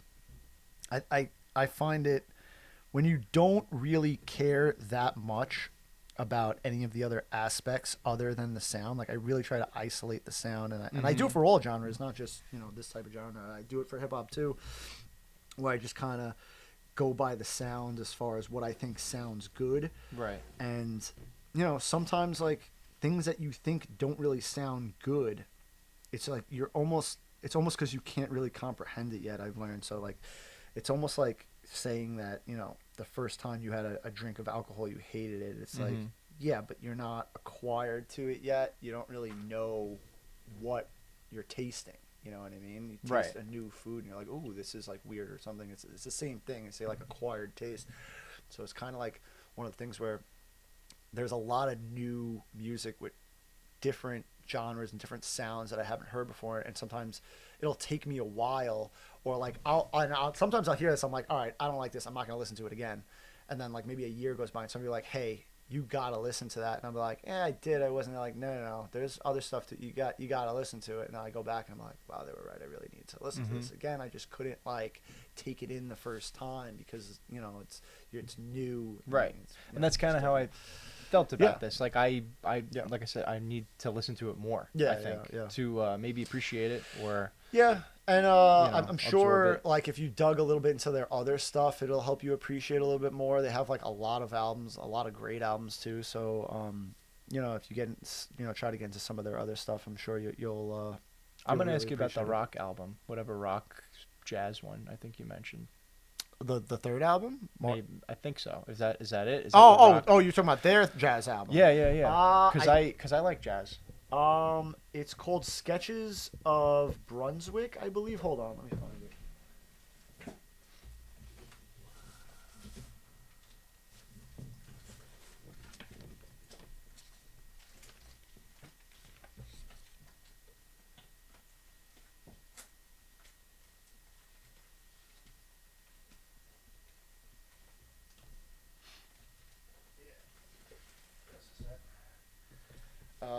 King Gizzard and the Mile High Club sketches of Brunswick East. So this is the album. Sketches of Brunswick East. Yeah. Cool. Yeah, man. Yeah, it looks like there's like a lot of people in this band, you're saying. Yeah, well, this is also what I think they played with another band called the Mile High Club. But yeah, there's a lot of people in this band. I don't know if I've ever even really looked up the number. I feel like it's like 12 or something crazy. Because they use a lot of different instruments. And I think every album they kind of use different depending on the genre, they'll use different people in the band. Like I know when they did the pop album, I think they only used like 5 or 6 people in the band to do that one. Or unless like the members are changing too, like that's always another thing.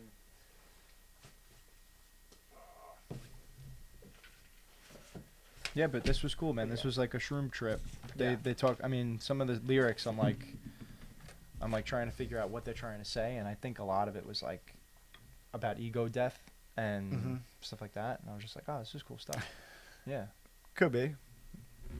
Well, you gotta listen to the lyrics, dude. Yeah, I mean, again, if I was to do this for every song I listen to, it would be for. I mean, sometimes I do if I get into it, but I mean, it's just like for me, it's like I just like putting something on that sounds really good, and I can like really, it's like almost like therapy for me, like just to listen to. And I love like their opening track on that album. I love so much the Crumbling Castle. Like, and I love that they open the album with like a long, I think that's like a 10 or 11 minute track. Yeah, it's like 10 minutes long. It's such a great track. Yeah, I mean, I think a lot of their talents really shine through with the way that they instrumentally. I mean, they use so many instruments and they're really good at writing all their music. I don't know. I'm amazed by them every time I listen to them. But yeah, it's not something easy to get into, I guess, depending on how you look at it. I feel like they're more like a classic rock band than most bands that come out now. So if you were like a classic rock fan, I feel like it'd be easier to get into them, or especially their older stuff. In the beginning, a lot of their stuff was like straight psychedelic rock that could really be something that was like heard in like the 60s or 70s or something. But yeah, now they do like all types of crazy shit, but they're still really good. I'm hyped for their new album. I think comes out in like 2 weeks. I think it's like the first week of June. It comes out.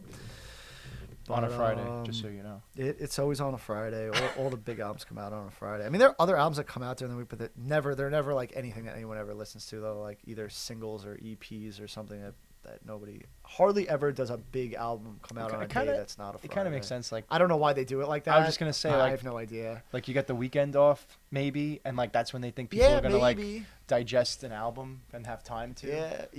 I guess you have the whole weekend to listen go to and it. get it maybe. Yeah. I mean, not everybody has a 9 to 5 Monday to Friday, but I guess But like, most people do, Joe. a lot of people do. A lot of people do. Yeah. So yeah, that could be it. Yeah. What do you think? You want to get into the bonus album?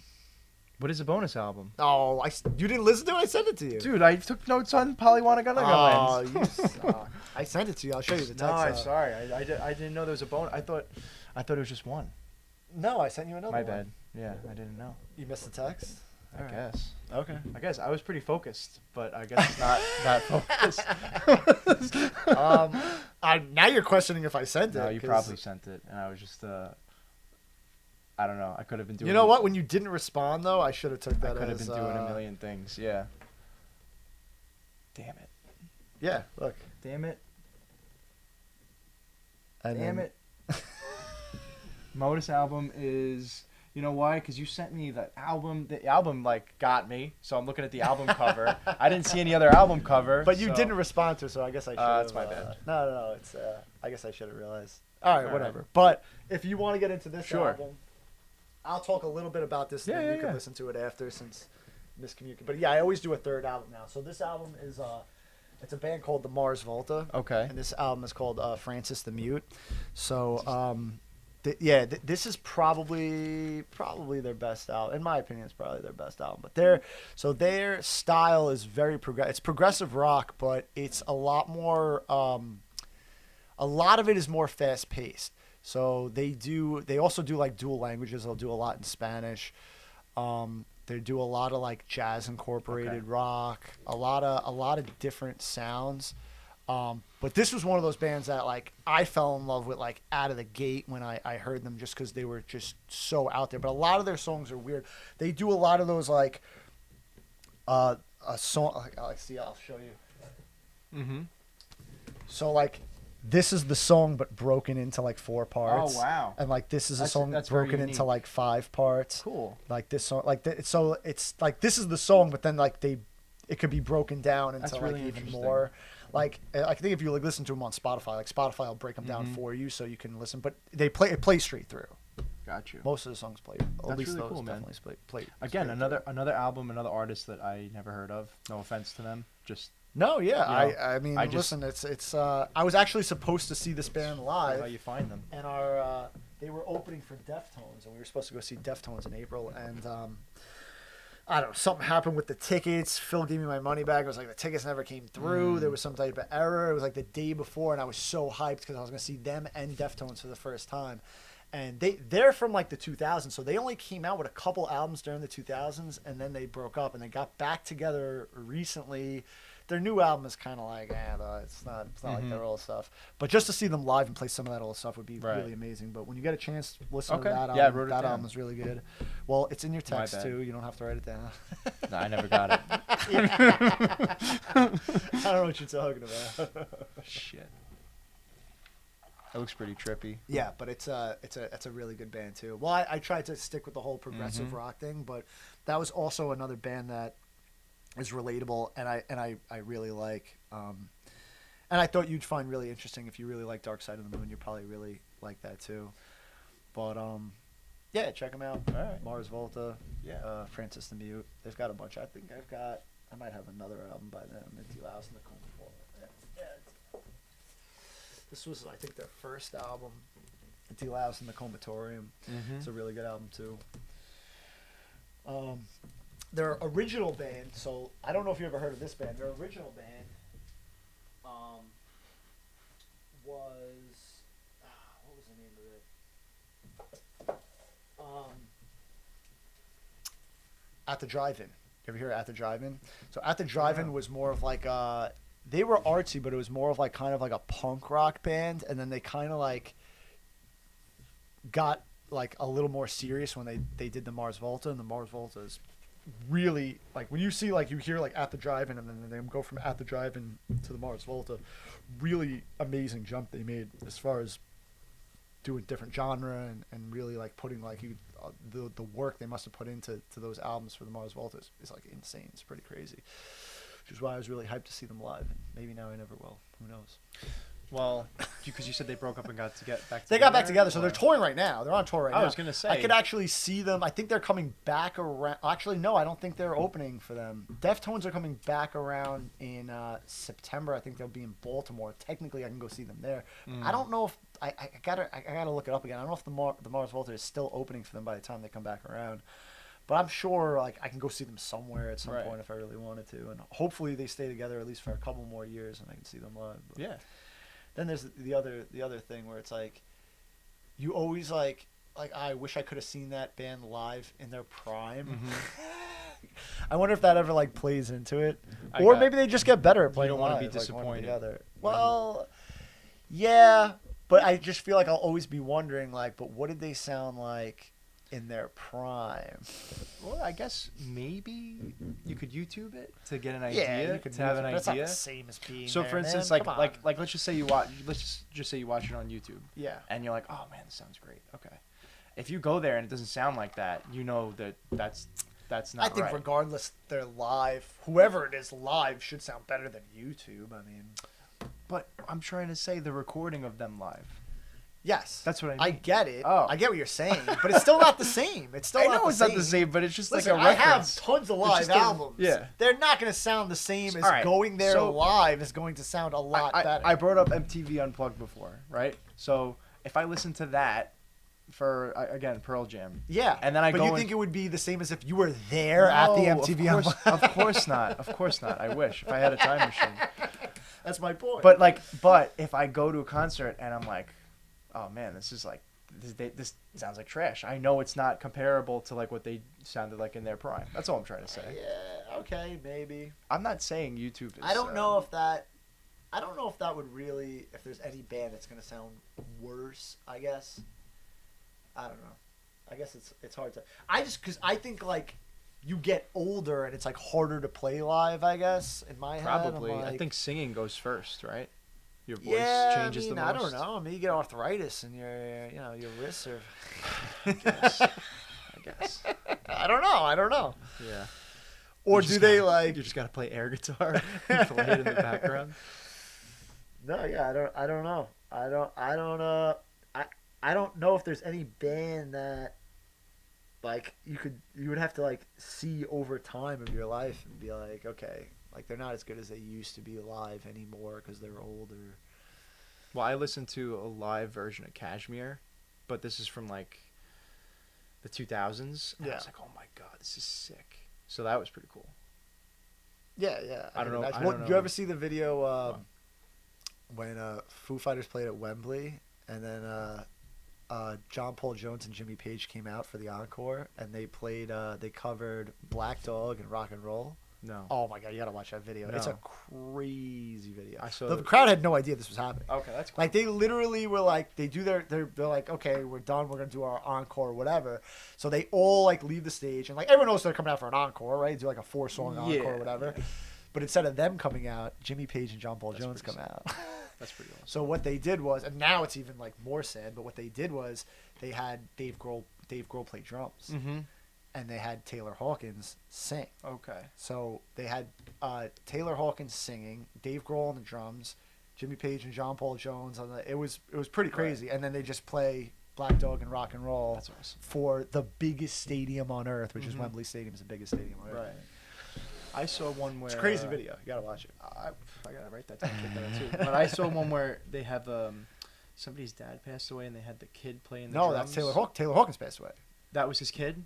So I watched that. That's a crazy video. That was they played My Hero. So He played My Hero. I got the chills. Like that was. Oh so my good. god, I know. Yeah. I almost cried Yeah. watching. I'm like, this is crazy. Yep. I have Taylor Hawkins' son Yeah. playing with Foo Fighters, Yeah. playing My Hero, and killing it. Killing it. How old was he? 16 or something like that? He looked even younger than that. Maybe I think he was He like could've been- 15, 16. I don't think he was that young. But I think he was pretty young. Yeah.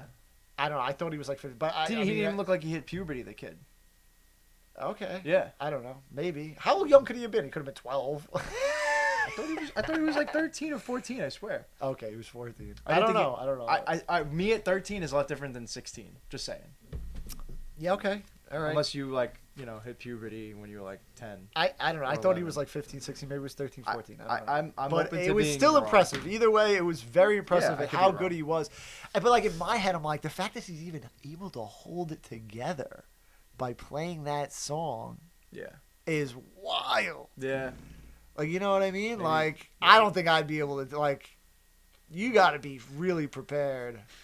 I'm not trying to That's a pretend like tough- I know what I'm saying, but like I would imagine singing would be tougher than drumming because at least it looked like he was smashing, like it was like he was getting that yeah. emotion out by hitting. Yeah. And I feel like if you try to speak, you get choked Yeah, up. I guess, You know? yes, I guess it would He be was easier to smashing play an those drums, instrument dude. than it would be to sing because it would be harder to speak, I guess. But I'm not saying it's easy, but he was smashing still, the shit man, out of those I mean, drums. I was like, I can't even believe he's able to put it together to do Yeah. that. It's wild. And Yeah. then do it so good, you Mhm. know? You almost expect him, like, I'm almost expecting him to just, like, stop and, like, you know, get off the stage or something, like, Yeah. you know? No. And he didn't. That And was he played professional. the whole song. It was crazy. Mm-hmm. Yeah, that's a really emotional video to watch. But yeah, that's why I was saying it was sad. Taylor Hawkins sung for Led Zeppelin, Foo Fighters to cover those songs. You watch those videos, pretty wild videos. But yeah, he was a good drummer, man. He was a good musician. Yeah, I'm gonna watch that video when I go home tonight. Yeah, that's a must watch video. Yeah. Yeah, man. That's really all I got for you, though. I don't know. I took my notes. I tried to be a good student. I mean, listen, I appreciate you taking the notes. It's so but funny. It's so funny that not like that- you were like, all right, but what about the Mars? Like, what is it called? The Mars Volta. the I'm Mars like, Volta. whoops. Yeah. No, it's cool. You know what? You didn't say anything, but I'm like, but then I was talking to you again. I'm like, all right, he's, Yeah. you know, he had to see it. Yeah. Like, you know. Yeah. Whoops. My bad. It's all right. Whatever. You But should. yes, you I should do. probably have Phil on. You mentioned him a couple times. Dude, I've tried to have a lot of people on. Oh, I've okay. tried to. It's not easy. People right. don't like.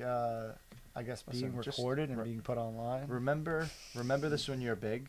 Oh, you're too busy for me. Okay. All right. Got it. Yeah. Remember who came out. Yeah, Remember yeah. who came out. Yeah. Hey, do you still want me to come on? Nah, I think we're all right. I'm having Taylor Swift on like Yeah. next week. Sorry. Oh, dude. I mean, yeah.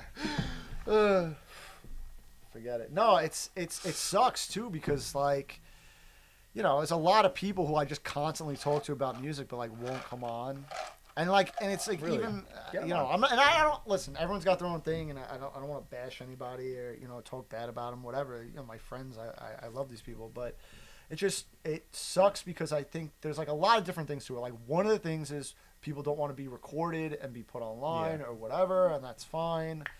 If they that's the thing. But like the other thing, people will be like, "Well, I'm not qualified," and I'm like, "Dude, like, what do you mean Right. qualified? It's not a Right. quiz." I'm like, This- "You're not being tested on Yeah. anything, dude. It's Yeah. literally what we're doing right now, except There on the aren't thing. any.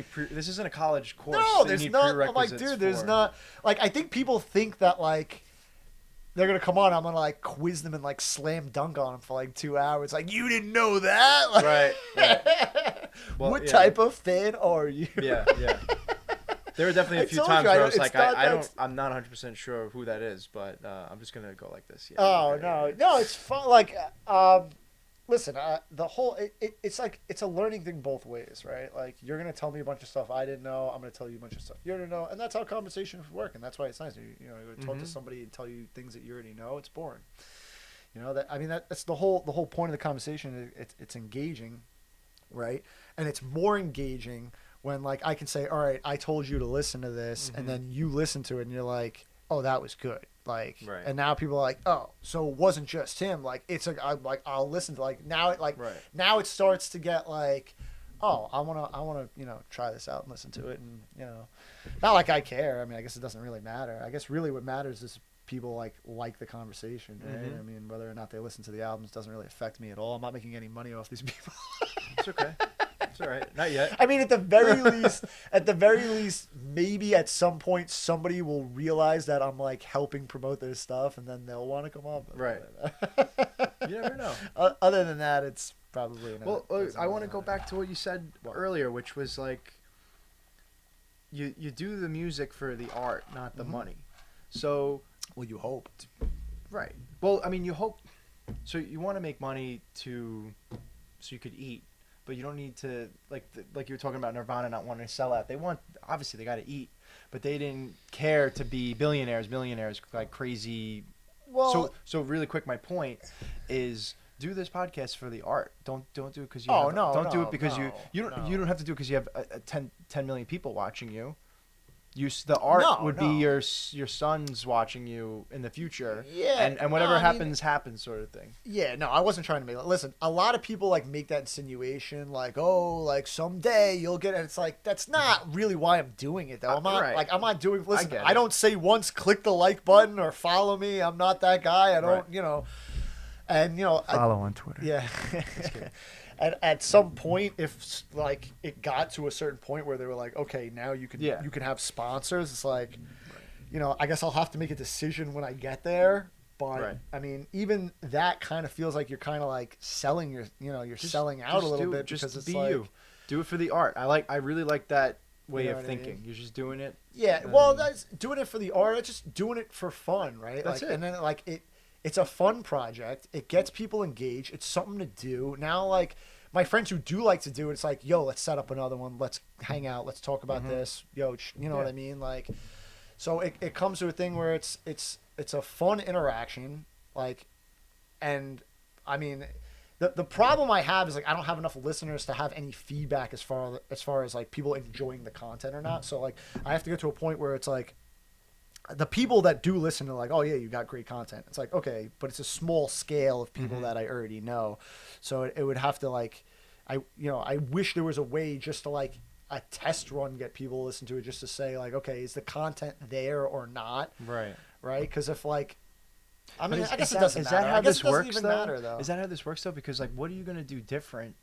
You kind of just want to right. It doesn't matter. That's why I said it doesn't. Right. That's like it's not even gonna matter. I'm not gonna change anything. It's anyway, kind of counterproductive. Like if someone was like, yeah, listen. Well, I guess I could add new things or something. But if 100 people were like, yeah, you got to lose the stop putting the albums there. Put them all, like that's not gonna change. Well, that's all gonna What I'm trying to say is you're just gonna do what you want to do organically. Right. And to me, like you saying, you're doing it for fun. That is the art of it. Like you're just having a great time. I don't know the last time I saw you, so this is working out. Right. We get to hang out for a minute. Right. Gives. I haven't even met Trevor, so yeah. But things are moving fast, Yeah, things are moving fast, and yeah, it's a good excuse to hang out and catch up, and I listen. I do this for fun. It's work. A little bit because of the whole, the technical aspect of it. Like, I wish I could just come here and just talk into the mic and I didn't even have to touch any of that stuff. That'd be great. But that part kind of sucks. But it gets easier as it goes on. I mean, it's frustrating learning how to do some of that stuff, but then like it gets easier once you learn how to do it, and you do it a bunch of times. So it's not that bad. Yeah. I mean, I guess like the whole thing is it was just supposed to be a fun project. I just wish more people were like, yeah, let's do this, and not like, oh, I don't really want to be a part of it. I just want to listen to it. Or like, I like it, but I'm not going to go, I don't, like, and shied away from it so much. And I hope that if people don't really want to do it, all right, it's fine. But I hope it's not because they think that there's some type of pressure or it's hard to do. Like, you know what I mean? It's a lot different. I haven't felt like much different sitting here talking to you, but there is a difference. You've got the headphones on, the microphone here. To it, yeah. I feel pretty chill, but like there is something plugged about it, right? Yeah. And you're on camera, and I'm thinking like, I am thinking in the back of my head, it hasn't affected really anything I'm saying, but like, I tried not to curse a little bit. Like I tried to tone it down. I usually ask people to try to keep. I tried, and like so there is a little bit of a censored version of what I might say, I guess. Yeah. But then in the back of my head, I'm also saying like, oh, I wonder who's going to see this from work and say something. There is that. Nobody will ever see this. That's so funny. but at the same time, That's something I'm never worried about. Well, yeah, I was just. You know what? You have fun going through 2 hours of a conversation. That should be my pitch. Listen, Yeah, nobody's but gonna it see takes anyway. but all I said was it's in the back of my head. I'm not like worried about it, but what I'm trying to say is like it does take like balls to do this. You know, like to put yourself out there and give it a shot, and it's I don't know, man. It takes balls. People, like I said before, people talk about it. You said it, and they're not actually doing it. Oh, you should do a podcast. You could do a podcast. All right, I'll do it. It's fun. Yeah. So that's the only thing. I wish the people that I had, all these people I have these great conversations with, would come on. Hopefully, they will eventually. Yeah. Maybe as time goes on, you know. Who are they? What are their names? I'll tell you. I'll tell you. I'm kidding. What are their names? No, but even my brother's a culprit because my brother is a musician. Come on, you gotta get him on. And he's playing the I'm too busy game. I'm like, dude, come on, like, you kidding me? He's got music videos out. Like, you're already on the internet. It's not. He plays the game. I mean, like, listen, he's got. It's hard. I can't really argue. He's got, you know, twin 1-year-olds are turning one, turned one yesterday actually. So he's got twin 1-year-olds he's got to take care of on top of his 5-year-old. He's got a lot going on. I get it, but it's 2 hours after they go to bed. You know, come on. I think. But like, my point is, he'll come to me and he'll be like, "You know, when you come out with a new episode?" I'm like, "Are you kidding me?" I'm like, "Why don't you come and do the?" If you're keeping this in there. Shame. No, yeah, I'm not bad talking anybody. It's just personally, that's the most frustrating part about it is not being able to just say, "Hey, come on." And so I was like, "All right, let's do it." I would imagine you have so many friends that are into music the way you are, way more than me, and when I was texting you about it, you're like, "Oh yeah, I just haven't." They're not movie stars like you though. Yeah, thanks. I tried. They haven't sang at 2 weddings like me. They weren't in Orange Is the New Black. I was. Season 6, episode 4. Fast forward to 23 minutes and. I'm the guy that does this.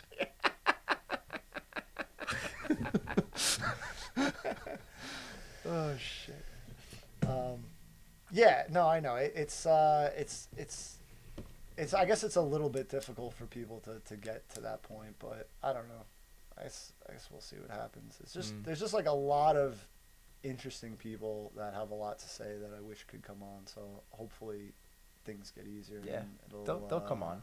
You and this whole aerial, you know, everything. Hopefully, you know, things just upgrade more and more. And you know, in my free time, I get around to this stuff. Oh, I should plug. Do you have anything to plug before I plug?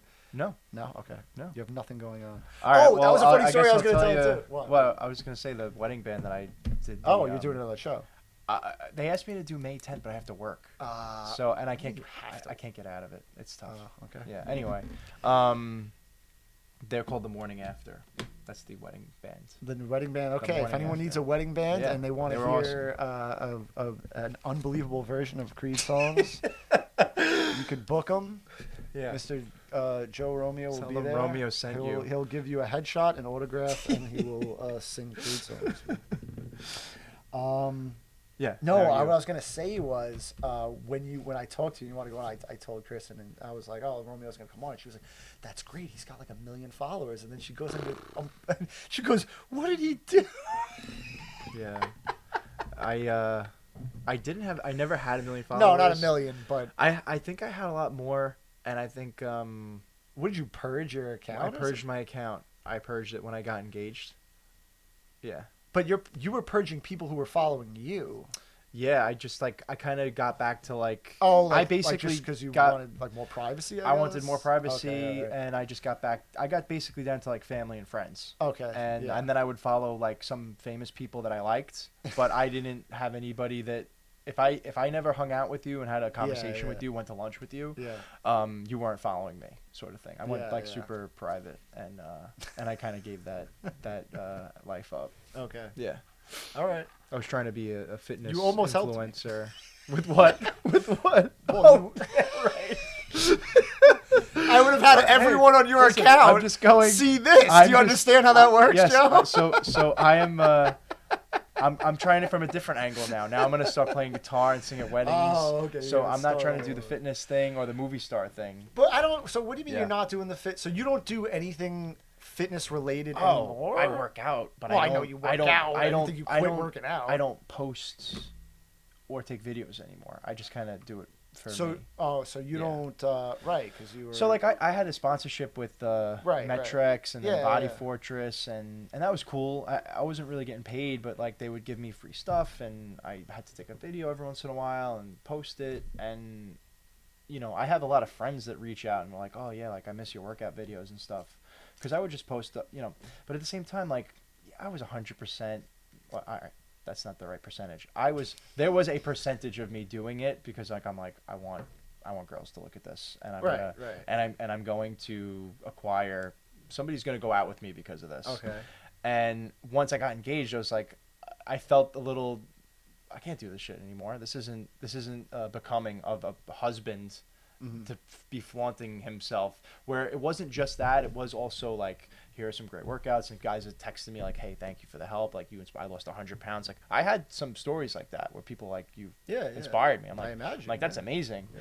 But there was that element of like, look at me, and I kind of, and it's so funny that we're even talking about this, like an album like that from 5 years ago that like kind of killed my ego a little bit in a good way, make me want to like kind of stop that shit. It was like in me, like I don't want to do this shit anymore. I want to just be like normal and like, yeah, I'll be in shape, but I'm not like showing you my fucking abs anymore. Like I don't want to do a workout shirtless and show people. It's like a little bit too much. And then you got like, I don't know, like I don't want it was a little, it was getting too much where that's not the lifestyle I want, I guess. Yeah. If I'm going to do it again, I would want it to be more like genuine.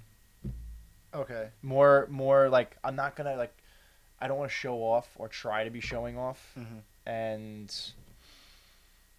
it's I don't hard know. to It's not weird. seem It's that weird. way in It's that weird world, though, right? Yeah. Like it's hard to not seem like That's why I kind of just was like, I can't do this anymore. like the persona of somebody who does workout videos is almost kind of like an ego thing, right? Like that's, it is, and it's yeah. like, so like I not it's that all I thought about- you were that way because I knew you, but I'm just saying it's like, all about in general, it's all about people intention who, too. Like I yeah, could do right. it with certain intentions. Like sometimes you post something that you think you look really good in, and you're like in the back of your head like this is the main motive. Yeah. And sometimes you're posting something because I think this is a great workout and I want you to watch it and look how hard we just worked. Right.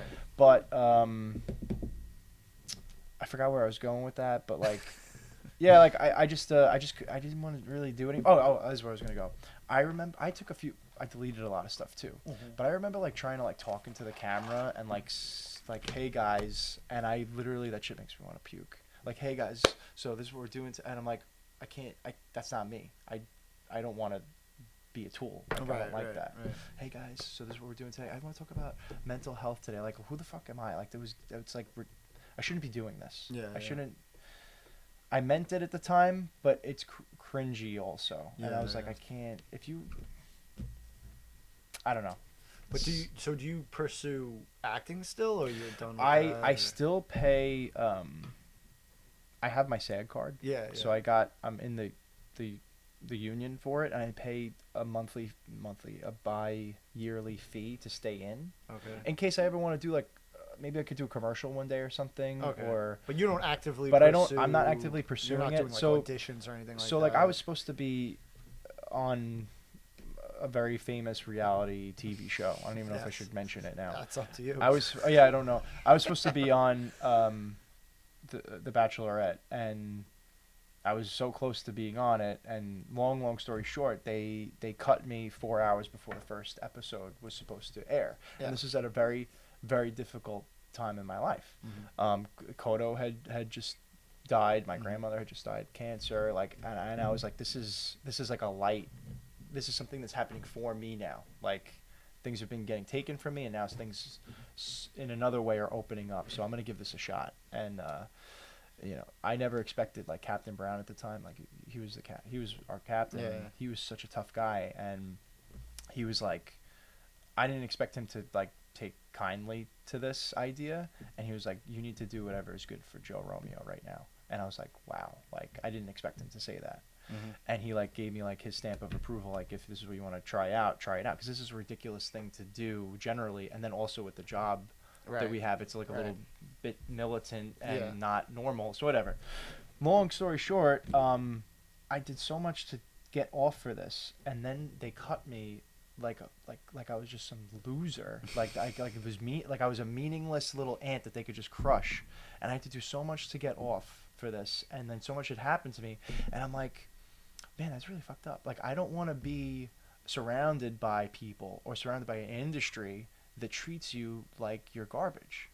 And that's how I felt. And I was like, I don't want to do this anymore. So I still pay the little monthly fee or whatever it is in the event I do a commercial, can make some money from it. But to put my life on hold and then like, here are the keys, take my phone. I don't have access to it. We're going to lock you in this hotel room and you're not going to have a key, and we'll take you out when you, like, that's not a lifestyle I want. I was asked to do like 4 or 5 other reality TV shows after that, because I had met producers that did like me, and we're doing another venture, and I was like, absolutely not. Like, no offense, I don't want to do that. So yeah, that's my movie star career. I'm not. No, yeah, I didn't know that. if you were still. Yeah, no, I'm. It's you and know, it's.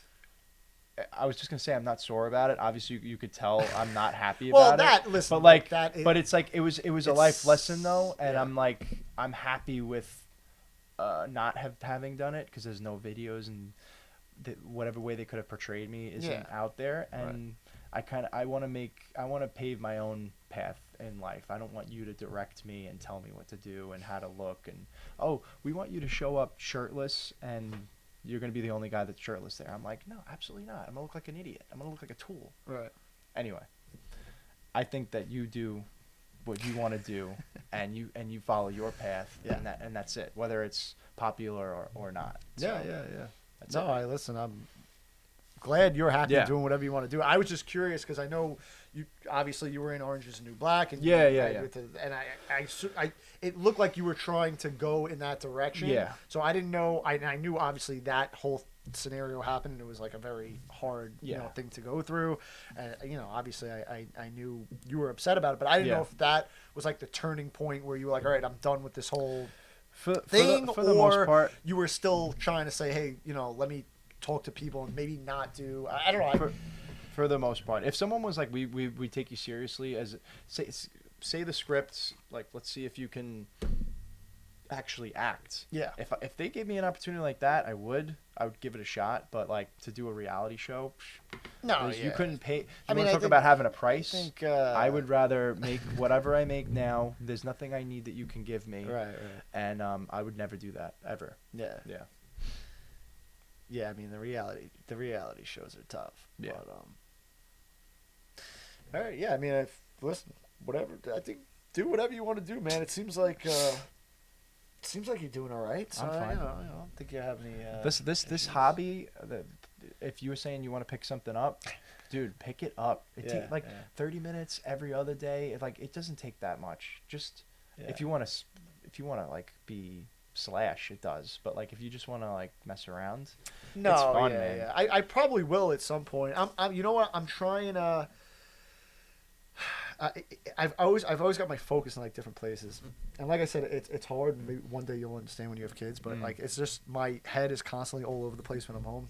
I have 2 cats. Exact same thing. Okay, you cool. completely understand. Nice. But I get like a little bit of time at the end of the night when they go to sleep, and then it's like I have to use that time to do whatever I can do quietly and focused and whatever.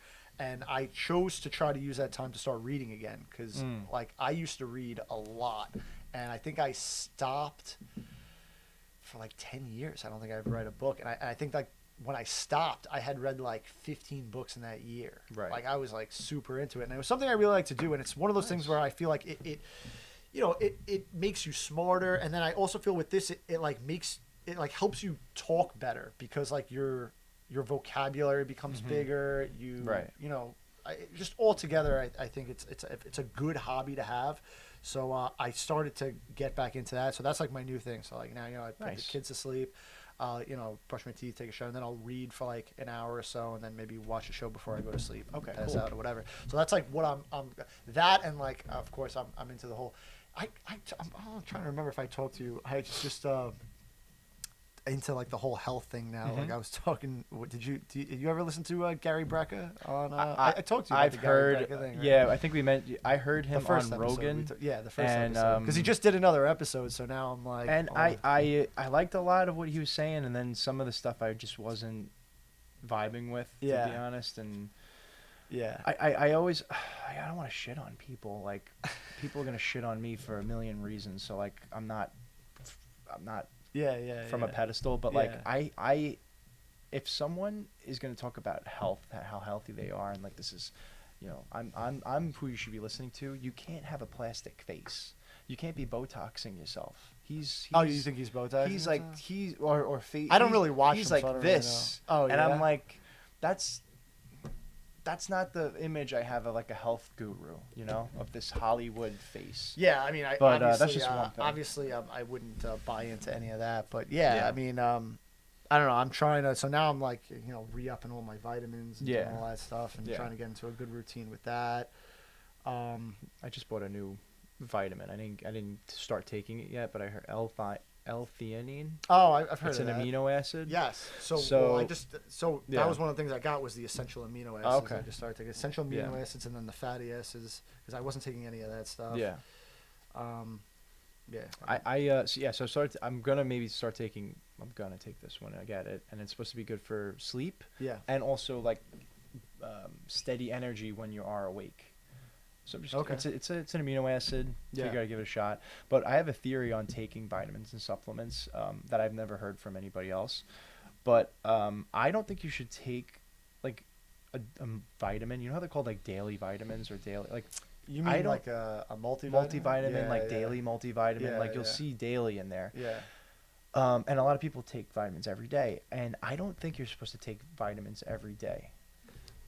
I don't have any research to back this, but my theory on it is people talk about how great fasting is, right? Yeah.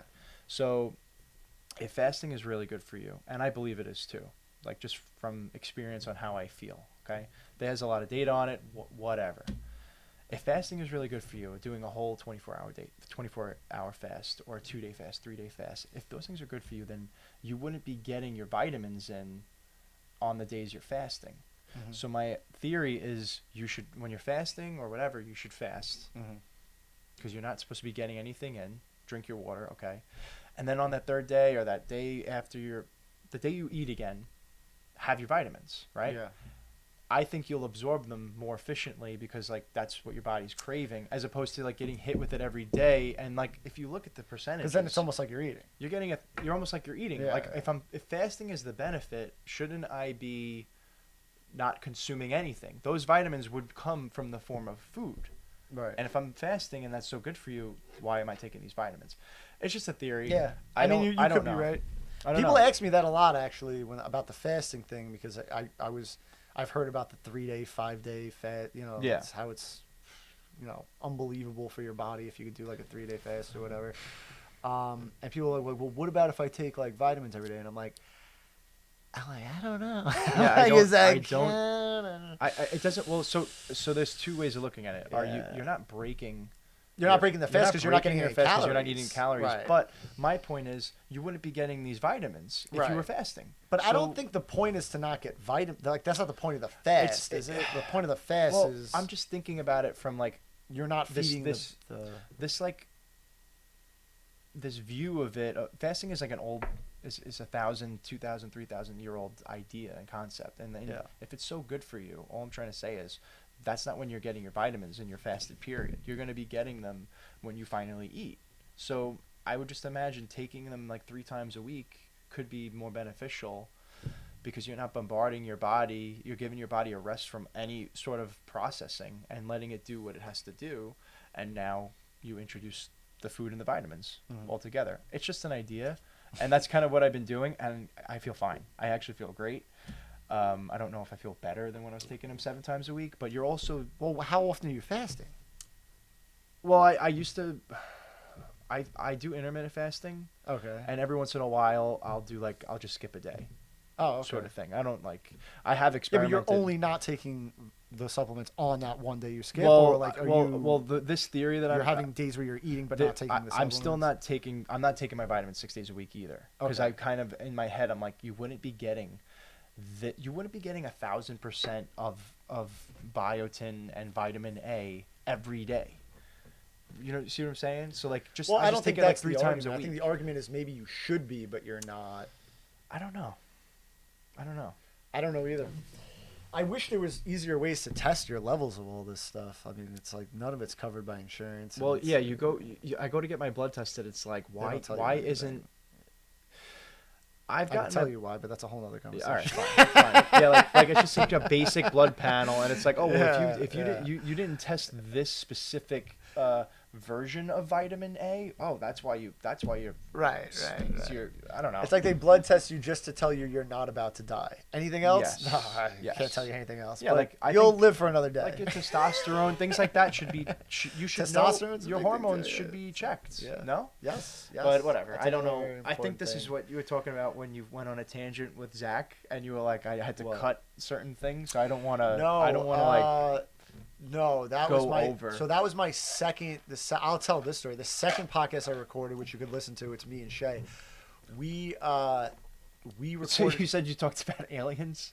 or Oh something? yeah, we did 4 hours. It was 4 hours, and I'm Amazing. like, and I told him off that he wanted to post the whole thing. I'm like, I dude, got you. I'm like, I cannot put a 4 hour. Nobody's listening to a 4 hour episode, especially because I don't have anyone listening to anything right now. Nobody's gonna say a 4 hour episode. That's exactly what I want.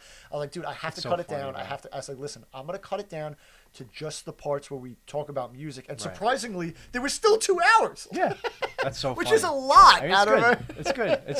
It's nice. Oh yeah, but it was because we started off, which I was gonna say too. If Yeah. you have trouble sleeping like I did, when I started taking magnesium, dude, that changed everything for All me. right, I appreciate it. Not gonna take that. Why? Because when I took it, I had like the most vivid, crazy dreams. Yes, that was like, yeah. I can't handle That was this. one of the things that happened to me. It was almost like a side effect. It's like, oh yeah, side effect. You're gonna remember all your dreams. I didn't Bro. remember a dream for. I'm telling you, 10 yeah. years went by. I couldn't remember one dream. I know. I started taking magnesium. I remembered every single dream. Yeah, it's I'm almost. like, Sometimes you don't want to remember dreams though. it is true. And I'm like, and sometimes when I'm there, like I don't want to. I'd rather just close my eyes and open them sometimes. I don't even care. My sleep is I'm glad. much better. So much better. I'm glad. So much better. I'm glad. I mean, like, I'll give it to the dream, whatever. Listen, if Dreams my are crazy, dreams whatever, were I don't me care. in armor and I'm fighting dragons, I want to remember those dreams. But guess what, Danny? They're not.